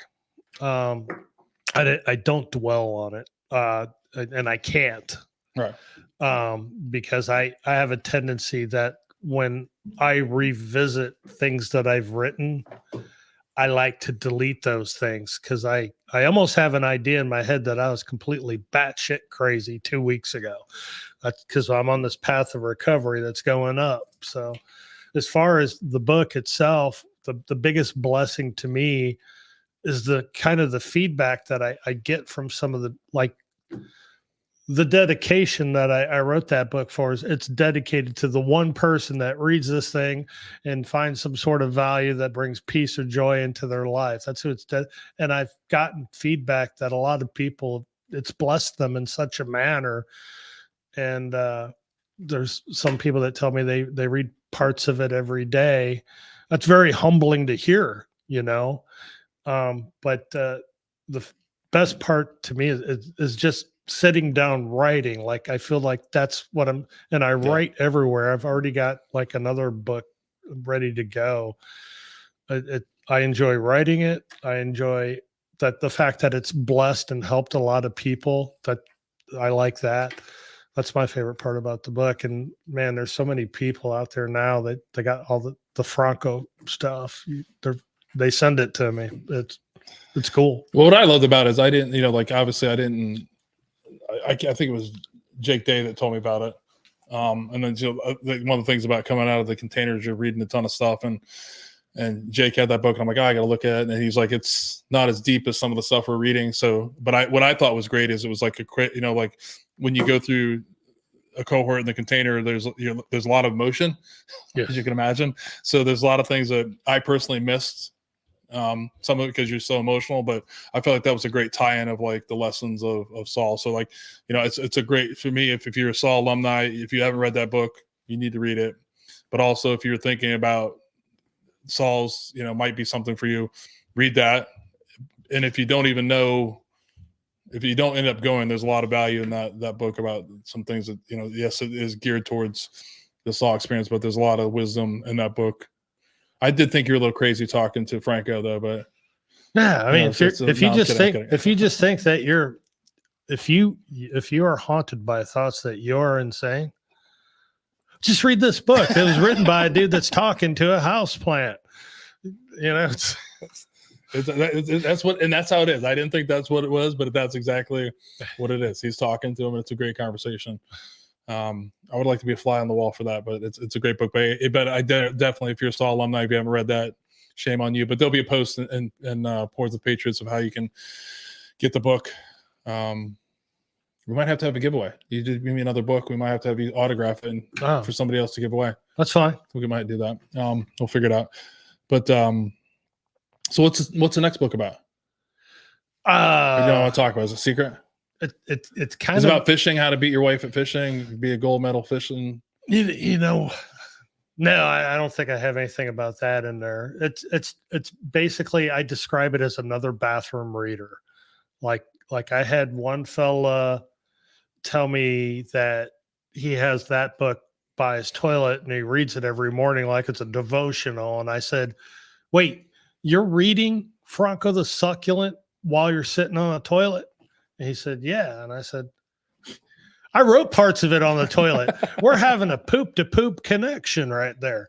And so I often call it a bathroom reader. I have taken it to the bathroom, if I'm being honest, and reading it. There's a lot of time that could be, you can read a lot in the bathroom. Well, and that's what the next book's going to be more like, designed for. One of the positive comments I got from the book was some of the people like the shorter chapters, like they could get through it in an episode in the bathroom, like they could get through it in a chapter in a poop. And so the next book I refer to as a bathroom reader, where you can get through maybe a chapter a session, Hilarious. The groups of people, he's like, hey, how long do you normally poop for? How many minutes does the average person read? He's like, the editor's like, I don't think this, no. I mean, there's probably gonna be a time about like what's your time on the toilet?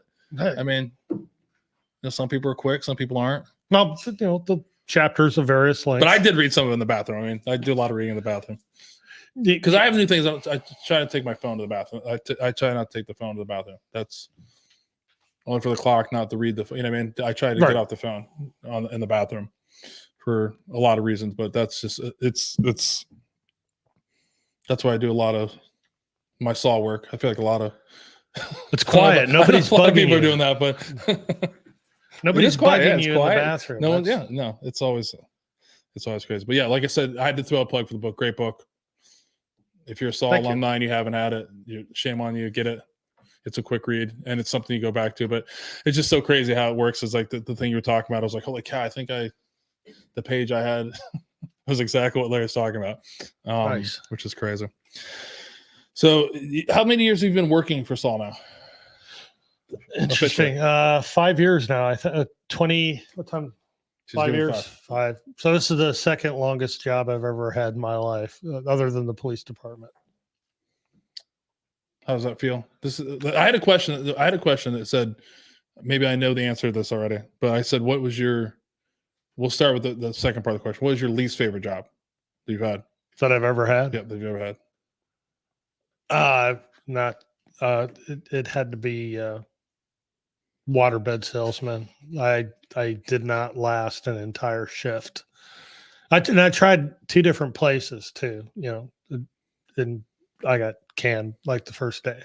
Yeah, that was I had a feeling you were saying. You said you were the worst salesman. You're telling people to go different places, and that's not. Yeah, I'm brutally honest. You should not be buying our product. Have you checked this out on Better Business Bureau? Because I have. I would not be doing business with this bed has drowned 7 kids, and you want to buy it? What? No, it's always. This company I'm working for is awfully shady. I don't know about buying this product. But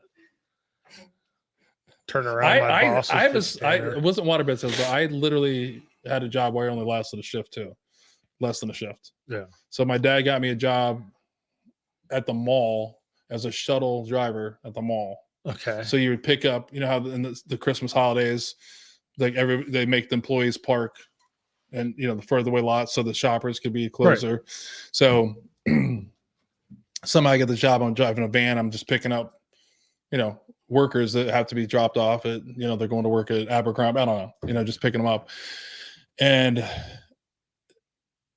like within the first 2 hours, people were just being so, because I was supposed to drop them off in certain spots, like rules, this is what they know. Take me over here, take me over there, drop me off here, and I'd be like, no. Just people were like, this is it's Christmas time. People are supposed to be nice. These people are like the most awful. I mean, they're like, what? How about you fucking? They're like, you're just a driver, blah blah. Like, just take and I'm like, I remember going to lunch and I was like, okay, if somebody yells at me one more time, I'm just leaving. And it lasted me 15 minutes. This lady yelled at me. I just parked the van, gave the keys, came home, and that was I think I lasted 6 hours. But yeah, that was so I don't think I'd be a taxi driver or Uber driver. Not my thing, but it was just crazy. I mean, I was not because I was hoping people it's Christmas spirit, talking, have a good time. It was but now I look at it back, I'm like, these people are going to work at the mall during the Christmas season which is not the greatest time to be, they had to park a mile away from the place. But I had one fast food job, KFC. I didn't last long there. It was hot, miserable. And I always came home feeling covered in oil, smelling like a chicken wing. And that one wasn't that pleasurable, but definitely selling water beds was my worst performance. I mean, I would have thought cutting heads off snakes, but I mean, no, it's all right. I was really good at that. So here's the normal part of the front question. What's the best job you ever had? Oh, now working for Save Warriors, probably it's the most fulfilling, but I mean, technically my real job is I just wake up every morning and be the best version of Larry Turner I can pull off today. That's kind of my job. And I'm going through Save Warrior, doing all that work. I enjoy what I'm doing now. I think I provide value and people seem to benefit from it. So I'd say the job I'm doing now, and then I see the effects of the work that I'm doing. Like, you get into the program, oh, your life did completely transform. You're actually enjoying being you. And then, as far as significance or of the work that I'd say the one I'm doing now is probably the most powerful as far as the actual effects of the work. Well, so Purposeful. there's a lot of positive silverware, like working there. What's some of your challenges being? What's some of the challenges working at Saber Warrior for you right now? Are there any? It's like, no, I don't think there are any real challenges. I mean, I'm, eventually, every once in a while, I have to worry about wearing myself out because I have a tendency to not want to stop working, especially when the work is that purposeful. So I got to be mindful of, I don't know that it's so much compassion fatigue, but just wearing myself out to the point where I don't have any more to give. And that took a little bit of effort to figure that out in the beginning. Like when I first started working for Save a Warrior, I was just, and I still am now, in with both feet, but didn't know how to shut off or take time for myself to, do work on myself and to recharge my own spiritual batteries. And now I'm much more effective at controlling my own schedule and making sure that I'm taking time off that I need to, so that I can show up and do an effective job. But if there was any challenge, that would have been that. So you use the term mission, like, so Saber Warrior is your mission now? Oh, 100%. But it's a healthy, you're Oh yeah. healthier, because it's always interesting to hear you talk the same way, because I see that, but it's like, I've had all these missions too, and all these focuses and hobbies and rackets that were just not the best for me. And I just find that, like, doing the work and having a mission that really matters for the first time, it's kind of interesting. I look back at, what I thought was important, what I thought was, what I thought was really a mission was more of a racket or a way to numb, to get, to forget about, like work. I'd always be like, work is a great, work, but work got me away from my house, where I was feeling shame and I didn't feel great about myself. Made me look good, all the other things. So it's just interesting to see, like, you have your feet in both the same way you did your whole life. It's just now you're in a healthier spot. Right. Now, I don't know if that's right. Sort of like back at my old job. You might be slinging dope. I might come blow your crack house up 4 or 5 times in a month. Like, I'm not seeing my work have any sort of positive effect because I keep arresting you over and over and over. Like, there's a revolving door down there. And I here at Save a Warrior, the work that I'm doing, I can see that effect in other people's lives. And then those people come back and say that going through Save a Warrior transformed and saved their lives and their families. And I'm actually seeing the positive results of some of the work that I'm doing. And I feel like the part that I do is very small, but at least it's part of the whole thing that they're saying has transformed their life. So, man, as far as purposeful, and I can see the exact results of the work that I'm doing, having positive results in other people's lives.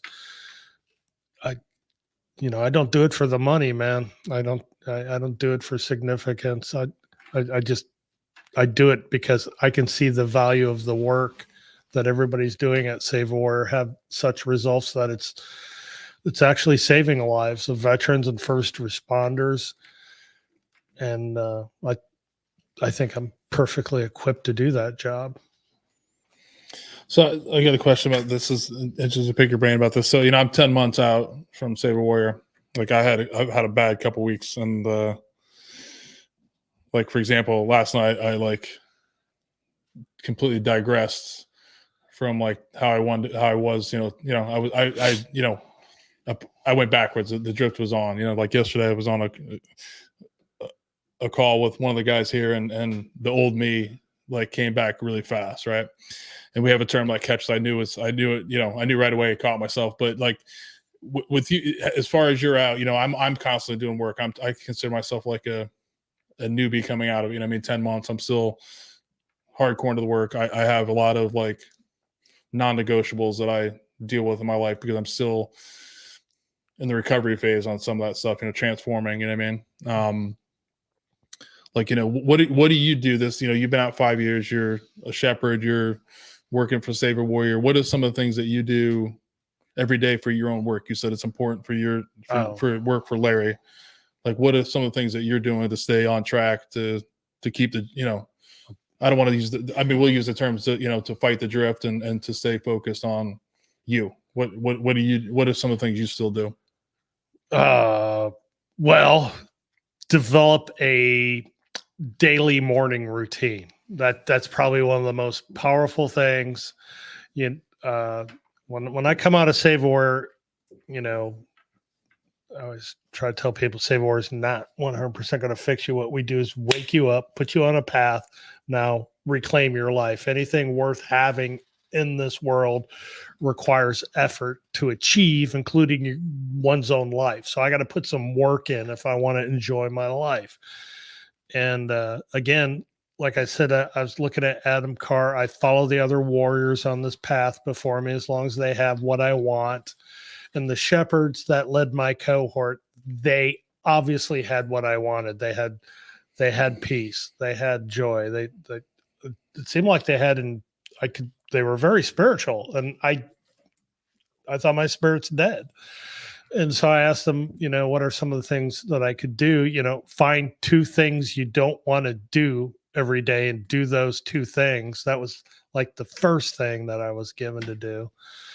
Make your bed when you wake up in the morning. But then it was like, I think it was Adam Carr. Somebody said, Larry, you need a daily morning routine. You need to wake up at the exact same time, preferably every morning. And then as soon as I wake up, start doing things to take control of my life from the moment my eyeballs open up. So my morning routine is probably one of the most powerful things I can do for myself. And I still do it every day. I wake up about 4:30, 5 o'clock, right there. And as soon as my eyeballs open up and I realize I'm awake, I surrender my life over to God. I do a quick prayer, surrender my life over to God. And then, I like to read a bit. I like to write a bit because it's very quiet. I'm up for the first time. Sue always brings me a cup of coffee. I'll sip that and read some daily, like A Course in Miracles or the Tao or some sort of daily thing. And then meditate, do the warrior meditation without fail early on, the beginning of the day. And then I do go for a walk. I go out and let the sunlight hit your face between the hours of 7 a.m. and 11 a.m. I was told if you're out every day at 7 a.m. and 11 a.m. and the sunlight somehow hits you, that's going to create a routine inside my brain where my body starts naturally releasing melatonin at the same time every day. Because what's going to happen by developing that morning routine, I'm going to develop a good sleep pattern.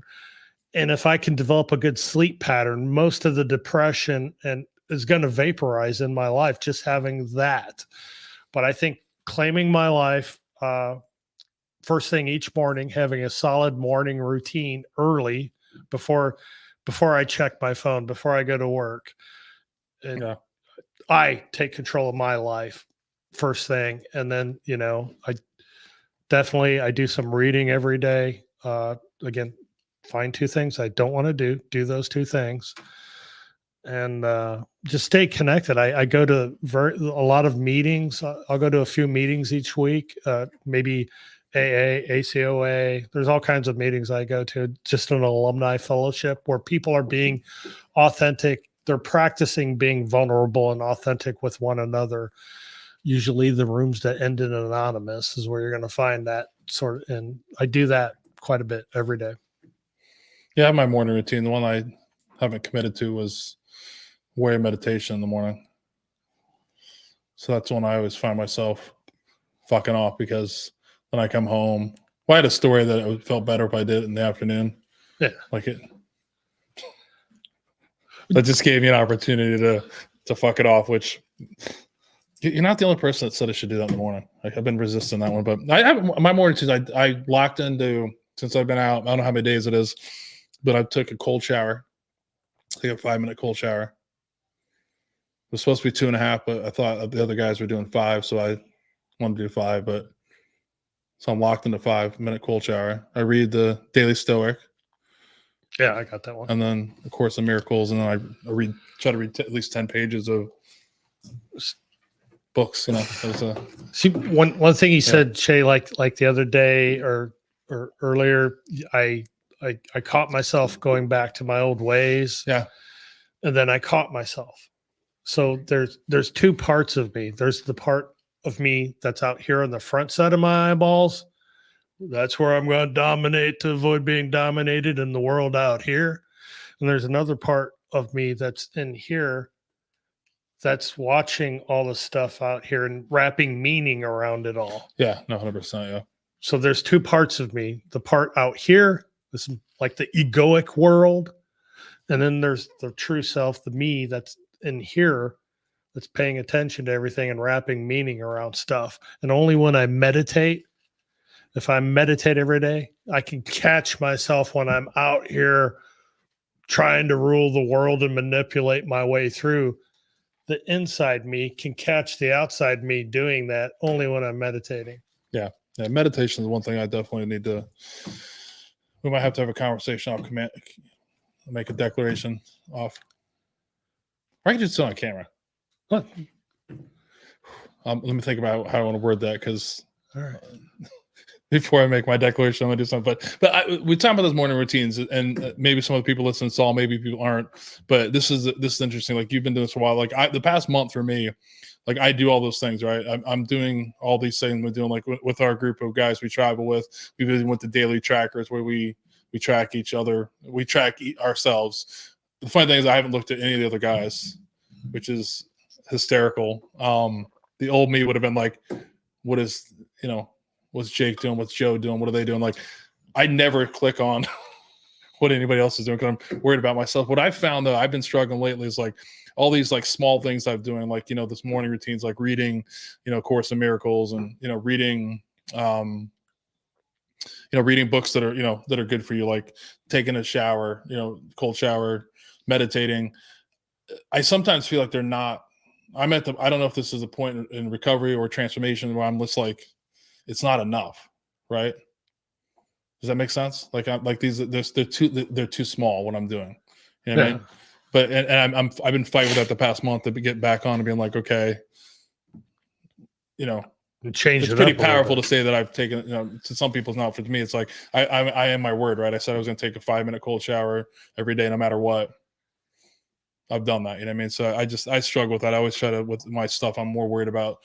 Lately, I've gotten to where I have to make it bigger. My declarations have to be bigger, and I have to do that. But I mean, the one thing talking to you is that I gotta get maybe if I get the meditation back there, then I'll feel a bit better, because I definitely have. If you went to my daily tracker, not that great. No, because because to me, I have a story that, like, I don't want to get up. I got to be to work early in the morning. I don't want to get up earlier, right? And then I say I'm going to come back and do it, and I don't. And then, but the difference, I don't think I have a lot of guilt that I don't do it. That makes sense. I don't have guilt that I'm not like mad at myself in the day that I didn't. You're not shaming yourself. No, I'm like, I just didn't do it. But I'm just, so I'll make a declaration. I'll make a declaration right now. I will meditate in the morning before I go to work. Next 30 days. Okay. Man. If you do You got that me. for 30 days, you're not going to stop. No, I know. Hopefully, You're going to not. notice the Right. improvement. No, I will do that. I'll do that. Not before work, but before I do go out with my day, I'll add that to my morning routine. That was one of the things I didn't, because I understand the morning routine is important, but I've left that one off and been like, I'll do it 30 days. Have you heard the phrase like, I'm going to catch myself catching myself? Hmm? That's the meditation that allows me to catch myself catching myself.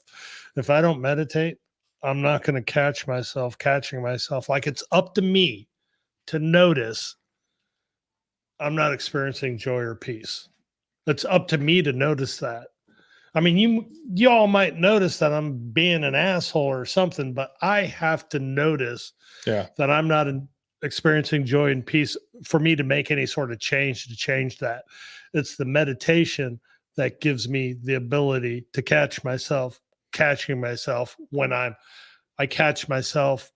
I'm just not enjoying. I'm not having full peace. And then I have to examine my life for why that is true.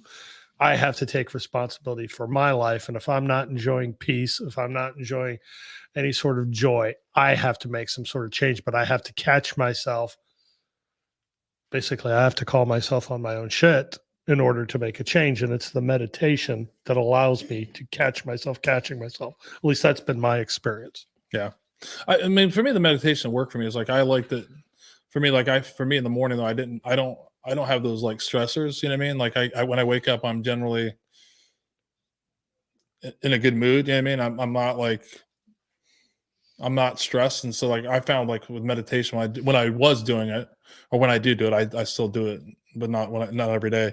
When I do it in the afternoon, it kind of calms me a little bit. So that's kind of like one of the things, but that's just an excuse. I can meditate more than once in a day, but yeah, that's kind of where it definitely does help me get. It's more me the meditation for me is like just that it just chills me out. Like I can, if I'm agitated about something, I'm agitated about work, I can just relax a little bit. It just kind of grounds me. Saying the same thing you're saying with catching yourself, but See, for me, not every one of my meditations am I levitating and floating because I'm so at one with the universe. I haven't done that yet, so maybe that's cooler if you're doing that now. Some of my meditations, I just meditate because it's time to meditate. And the reason I meditate is because I, for real, remember who I was, where I was mentally and spiritually when I came to Save War. Like, I was in an incredibly dark place I never want to go back to. And what they told me, Adam Carr, Jake Clark, everybody at my cohort said, you need to meditate every single day or you're going to go back to that person that you were before you came in here. And I never, ever want to go back to the condition and state of mind that I was in before I got to Save War. So even if I don't want to meditate, I'm going to meditate because that guy that I was scares the shit out of me, that I even allowed myself to become that. Yeah, to me, I have it's a weird thing now that we're talking about this and that perspective is like, I have it, like I just said that I do it when I'm feeling out of control or stressed out. That's, I guess, me trying to control the game in itself. Cause I'm probably always, it's never going to not be good for me. Does that make sense? I was more like, I don't need it. Does that make sense? That's how I have it. It's like, I don't need to meditate every day, which is bullshit. 100%. You know what I mean? But when you really sit down and talk about it, because what does it hurt? Essentially, I meditate because Save Warrior told me to meditate. And well, now I have to. Now I'm kidding. I made it. Dang it. I said I'd do whatever Save Warrior tells me to do. They told me to meditate. That's true. I just exposed myself. I haven't been meditating. It's on my tracker, though. It's on my tracker. That's fine. No, I'm kidding. You're holding yourself 30 accountable. days in the morning. I don't know. No, that's not a big deal. I can do that. I can do that. Good. Now, you're convinced it'll be 30 days, more than 30 days? I say every day for the rest of my life, I'm going to be meditating. I tell you what, Chase, there were like 2 days, like I came through Save a Warrior in 2018, September 2018. Since then, there's been 2 days, I think, that I woke up and for whatever reason that day, I felt I didn't have time to meditate. And I don't remember much about those 2 days other than they suck so bad that I noticed that if I had meditated that day, I would not have had that miserable day. I would have experienced something completely different. So, yeah, there's been like 2 days I didn't meditate since I went through my cohort, and those 2 days sucked. And so I just meditate whether I want to or not. Convince me. Good. I'm gonna do it. Good. I I'm gonna do it. inspired Dang it. somebody today. Dang, you got everybody. They're always getting me. Jeez, I always fall into this now. So let's go back a little bit. We've talked about it. You're an interesting guy. Lots going on. You got a lot of. By the way, I didn't want to say this. One of your, I think it's your daughter, said hi. Jessica said hello. Ah, She said nice. hi, Dad. Look at that. She. So you do a lot. You got a lot. You got a lot of hobbies. You like to fish a little bit when you can. When I can. Musician a little bit. You play the guitar and drums. Wednesday night low expectations. Yes, sir. Yeah. So you got a lot of stuff on the internet about you. There's a book about you. There's some stuff you could probably research or not. What is something that's not on the internet that people don't know about you? Or in book or on video?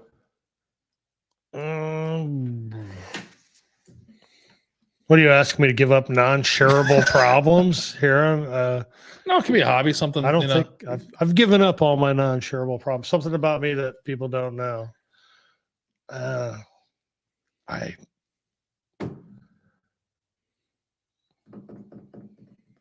had a feeling it's going to be a hard one because you pretty much are open about yourself. So I don't know how to answer that question. I'm pretty open. Sue would probably answer that question. No, I mean, it's just a bad question. No, I figured that would be a question that you would struggle because you do from the time I've known you being in the community and your posts and just in your following you on Facebook, you're pretty open. It's so you're out there. You're Larry, and you don't hold back. So another question though: any person living or dead that you could spend the day with, who would it be? Any person living or dead that I could spend the day with. Yeah. Probably the Dalai Lama. That seems like a pretty sharp fellow. I'd like to pick his brain a little bit. What would you ask him? I don't know. I just hang out. We just have a conversation like this one and see what I could glean out of it. Meditate with the Dalai Lama would be cool. I mean, it'd be interesting. Yeah. Dalai Lama. Good one. Eckhart Tolle. I'm big Eckhart Tolle. Wayne Dyer. Man, if I could hang out with Wayne Dyer for a day, have a conversation. So who's that? Because Wayne Dyer, author. Okay. Wrote probably one of the most powerful books on the Save Warrior reading list called Erroneous Zones. I'm not on that one yet. Oh, that's going to change the way you see life. You get through that book. Yeah. I like authors. I read a lot, so I'd probably be hanging out with an author. Dalai Lama's a good one, though. I think that'd be Dalai Lama, isn't it? And, that'd just be interesting to see how that day would go, though. You know what I mean? Like, what's the day in the life of the Dalai Lama like? It's probably way more boring than anybody could. Like, he just sits in his room and meditates like 10 hours a day or something, and you're like a whole day of like morning routines, like just the whole day. Yeah, and you're waiting to talk to him, and then he just shuts off the light and goes to bed. It's the Dalai Lama. He just sits in there. He's like, Larry, let me meditate for the 15th time and we'll talk. He's like, but now it's 8:00 and I must go to sleep. It was good to have you with me, Larry. That's crazy. So we asked this the veterans that were the veterans that come on also, it kind of applies to you too as well. It was a short career in the military, but also, 26 years in the military. What was the hardest part about you leaving the warrior class? I don't feel like I've left. I mean, what do you mean leaving the warrior? Well, class? leaving policing and leaving the military, what was the hardest part of actually you know what? The active warrior class, like actually, kicking in the doors and you know what I mean? Actually creating that boundary and creating the boundary that I'm not an active duty police officer anymore. And I don't have to be one, learning how to be retired. That took some work. Like after I left the department, I'm still an adrenaline junkie. I still have my way of being going on, and I'm having a hard time stop chasing bad guys, stop looking for them. That's not my job anymore. And just really learning how to be a civilian and learning how to connect and talk to people like on a human level. I had to learn all that. I did not know how to do that before Save War. Learning not to be on guard. Learning, I don't want to brag about this. I don't carry weapons anymore. None. Nothing. To be able to get to the point where I am comfortable anywhere I'm at, completely unarmed, it's a good place to be.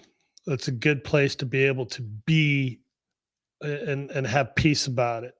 It took me a long time to learn not to be actively out there trying to be a warrior. I'm still Larry Turner, but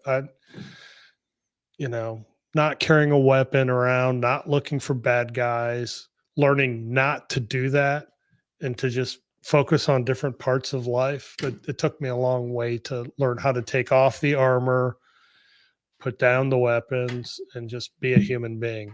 It took some work. Yeah. And play what's Sensei? Because I'm playing guitar. One thing he does, he plays the guitar and writes music. Oh. He won't mention that. I play guitar. I write music. And the drums. And drums. The one so we're almost ending the 2-hour period. I could keep talking to you for hours and hours, but the one thing I read your bio, a lot of stuff I knew about already, some great tidbits in there that was just the humor that I've seen from you from posts and the book you wrote. The one thing that shocked me the most is that you're actually a closet gamer. Oh yeah, big time. We've had gamers on here before. I think you're the oldest gamer, identifying gamer that you said you have some great, what is it? Lair Monster. I'm sorry. Lair Monster. Stabby McKill you. That's me. The bus driver, because I'll take your ass to school. That's me. These are his gamer tags. So if you've seen behind you, you've seen that those are all my kids' gaming consoles. They're all not here, but they're all ranging from 24 to 22 to 19. That's crazy. They're crazy in the gaming. I like to play, not the online stuff. But what games are you playing? What are your gamer? What do you like to game? Right this minute, my kids got me Baldur's Crest 3, so I'm kind of chewing my way through that. But RoboCop, there's a game out there, RoboCop, and they've got it down. So as I'm playing it, when I'm a PC gamer, so there's one hand on the keyboard, the other one's on the mouse, and when you get into the game, you kind of forget that your hand's on the keyboard and the mouse, and you're actively in the avatar of the video game. And in this one, you absolutely feel like you're RoboCop. You're running around saying the same corny crap and blowing the crap out of people. It's RoboCop. I'm on RoboCop right this moment, but I didn't know that. Is that just a PC game? Yes. Okay. Yeah, it's always funny to see what my kids go through. It's like, And the Fallouts were Fallout. Yeah, I think my oldest is playing like Fallout 76 or something. He was talking about he's been playing that for like 7 years. And my thing is like, do you yell? Are you like a screamer? Like when you're playing, are you loud when you play? Oh, absolutely not. No. Good. Very. I can respect that. Mine are getting better. That's always an interesting thing. So I just thought that was. I didn't see you as a gamer guy. I kind of and a PC too though. You're like blowing my mind with that. Nice. I'm not just a video gamer. I was once in like a clan. I was part of the Rabid Dogs of Hell gaming clan, where we compete competitively against other gaming clans. I was that nerdy into video games. How long ago was that? He's like last week. No, I'm kidding. That was early 2024. No. What games are you competing at? Like, back then, like Call of Duty and stuff like that. I love that. I mean, that's the thing about when it went where online. I'm always was shocked, especially my kids were growing up, how you'd listen and be like, that sounds like a grown man they're playing against. You know what I mean? And you're like, it was. You know what I mean? It was so crazy. I mean, and you'd have like a 14-year-old kid or playing like a 30-year-old guy. It's like it's a crazy. Yeah. And everybody's talking trash. That was a thing that was always. But you're not a trash talker when you play? No, I'm not a trash talker. I let the knife do the talking. I kind of want to watch you play RoboCop. I didn't even know the game existed. That sounds like a fun game, though. RoboCop's a good move. You're just walking around. It feels like a robot, and I'm blowing the shit out of bad guys. Everything you need in a video game. Well, that's awesome. Well, we're heading towards the end of 2 hours here. We're a little bit over, but I don't care. Anything that we missed that you want to talk about? I don't think so. Love you all. You've got a lot of props out there. I think, Jessica, there's been a lot of, we haven't been paying attention to, but a lot of Saw alumni up there. I think your daughter just tell a story how you pranked me. Oh, that's got to pull it up. She wants me to tell the story how okay. So one thing I used to do, I was out there but I want to come home and be dad. So one thing I did when I was out on the streets is there's like a magic shop. And I would often come home with a magic trick. How old was Jessie when I pulled this magic trick on her? Probably 4 or 5. No. With the Which one? The tongue or the? Yeah, she's probably about 9 or somewhere around there.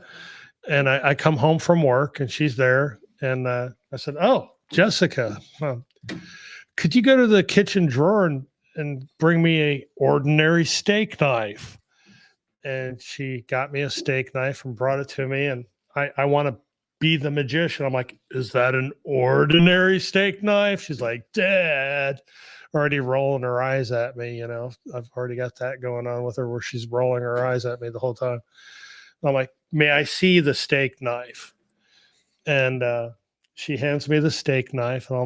And what I did, because I had gone to the magic shop, I have a fake tongue in my hand. I'm palming a fake tongue, and I have blood capsules in my mouth. And I stick the fake tongue in my mouth, act like I'm pulling my tongue out, and I jam the steak knife through the fake tongue as I'm biting into the blood capsules, and blood starts gushing out of my mouth. And I told her, "I think I screwed up. Go get your mom. Go get your mom." And she ran off screaming. Jessica said too young, so she's. I can consider that a magic trick. I mean, more of like I don't know. I gotta respect that. I mean, I thought it was a good magic more trick. Like I tricked her.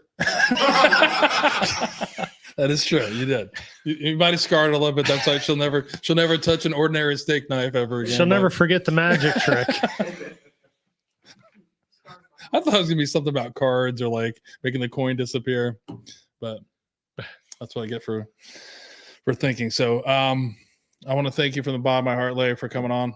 Been a blessing. Looking forward to this. I'm hoping, and I had a great conversation with you, so I don't.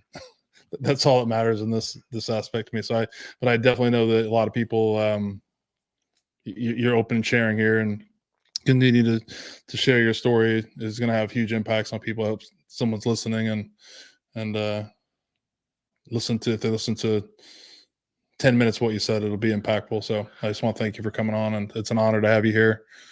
It's an honor to follow your footsteps on the path with Save a Warrior. Definitely appreciate it. And if anybody related to anything we were talking about, saveawarrior.org, saveawarrior.org, look for apply, submit an application, and I'll be talking to you shortly. Yep, you probably will. You definitely will. So we end each episode kind of, I don't know if you've listened to it, but we're going to get to the part where we honor tonight. We're going to a veteran who took their life. Tonight we're going to honor U.S. Army Captain Christopher Scott Hubert, 34 years old. Chris was born on November 29th, 1984 in Pittsburgh, Pennsylvania. Chris took his life on January 3rd, 2009 in San Diego, California. Chris was a logistics officer in the United States Air Force before joining the Air Force Reserves. During his time in the Air Force, Chris was deployed to Germany, Africa, Afghanistan, and Kuwait. Chris's awards and decorations include 2 Joint Service Commendation Medals, the Air Force Commendation Medal, the Joint Service Achievement Medal, and the Air Force Achievement Medal. Chris had a passion for reading and would often spend time at the bookstore with his coffee, reading his books and watching people. Chris earned 2 master's degrees from the University of South Carolina and the University of Oklahoma. Chris was known for a sense of humor, infectious smile, and wanted to make everyone laugh. Chris's family has established the Christopher Hubert Memorial in honor of his character, service, integrity. The mission of the nonprofit is to raise awareness and supply information to those suffering from deployment trauma, PTSD, and traumatic brain injury. Chris is survived by his wife, Renelle, grandmother Mary Ellen, father Gregory, stepmother Mary Ann, brothers Justin and Jared, mother Sharon, and numerous other relatives and friends. And if you or anyone you know is in crisis, please contact the Veterans Crisis Hotline at 988 or at 1-800-273-8255 and press 1, or you can now text 838-255, or you can chat online at veteranscrisisline.net/chat. So again, I'd like to thank you, Larry, for coming in for episode 59. We're going to end it on a quote. And it's always great when I can quote the person sitting across from me. So I'm going to quote the Larry Turner. It's from Saw Cohort 058. Save a Warrior ended the lifelong nightmare I was in with complex PTS. I changed from hating myself to feeling like one of the most blessed people on the planet. I wasn't even aware that I couldn't feel things I love and happiness before. Save a Warrior is the best thing that I have experienced in life. It changed my way of being and my life from something I hated to something I now enjoy. So thank you, Larry. Thanks for coming back for me. I love you. I love you too. And we will see everyone here in a couple weeks. Oh, before I get off, holy cow, I almost really screwed up. Happy anniversary to my wife, 26. I already covered some stuff. She's got a card. She's got flowers, all that stuff. So happy anniversary. She's probably not listening, so she's not going to hear it. And my dad wanted me to get a shout out. My dad decided to blow off this podcast and go, to the Ohio State Fair. So he wanted me to give you a shout out and make fun of him a little bit. So Dad, I hope you're having fun in Alabama. We missed you. We've given up your seat. You lost your seat here down here. So we'll end it at that. Thank you, everyone. We'll see everyone in a couple weeks. And good night. Thanks.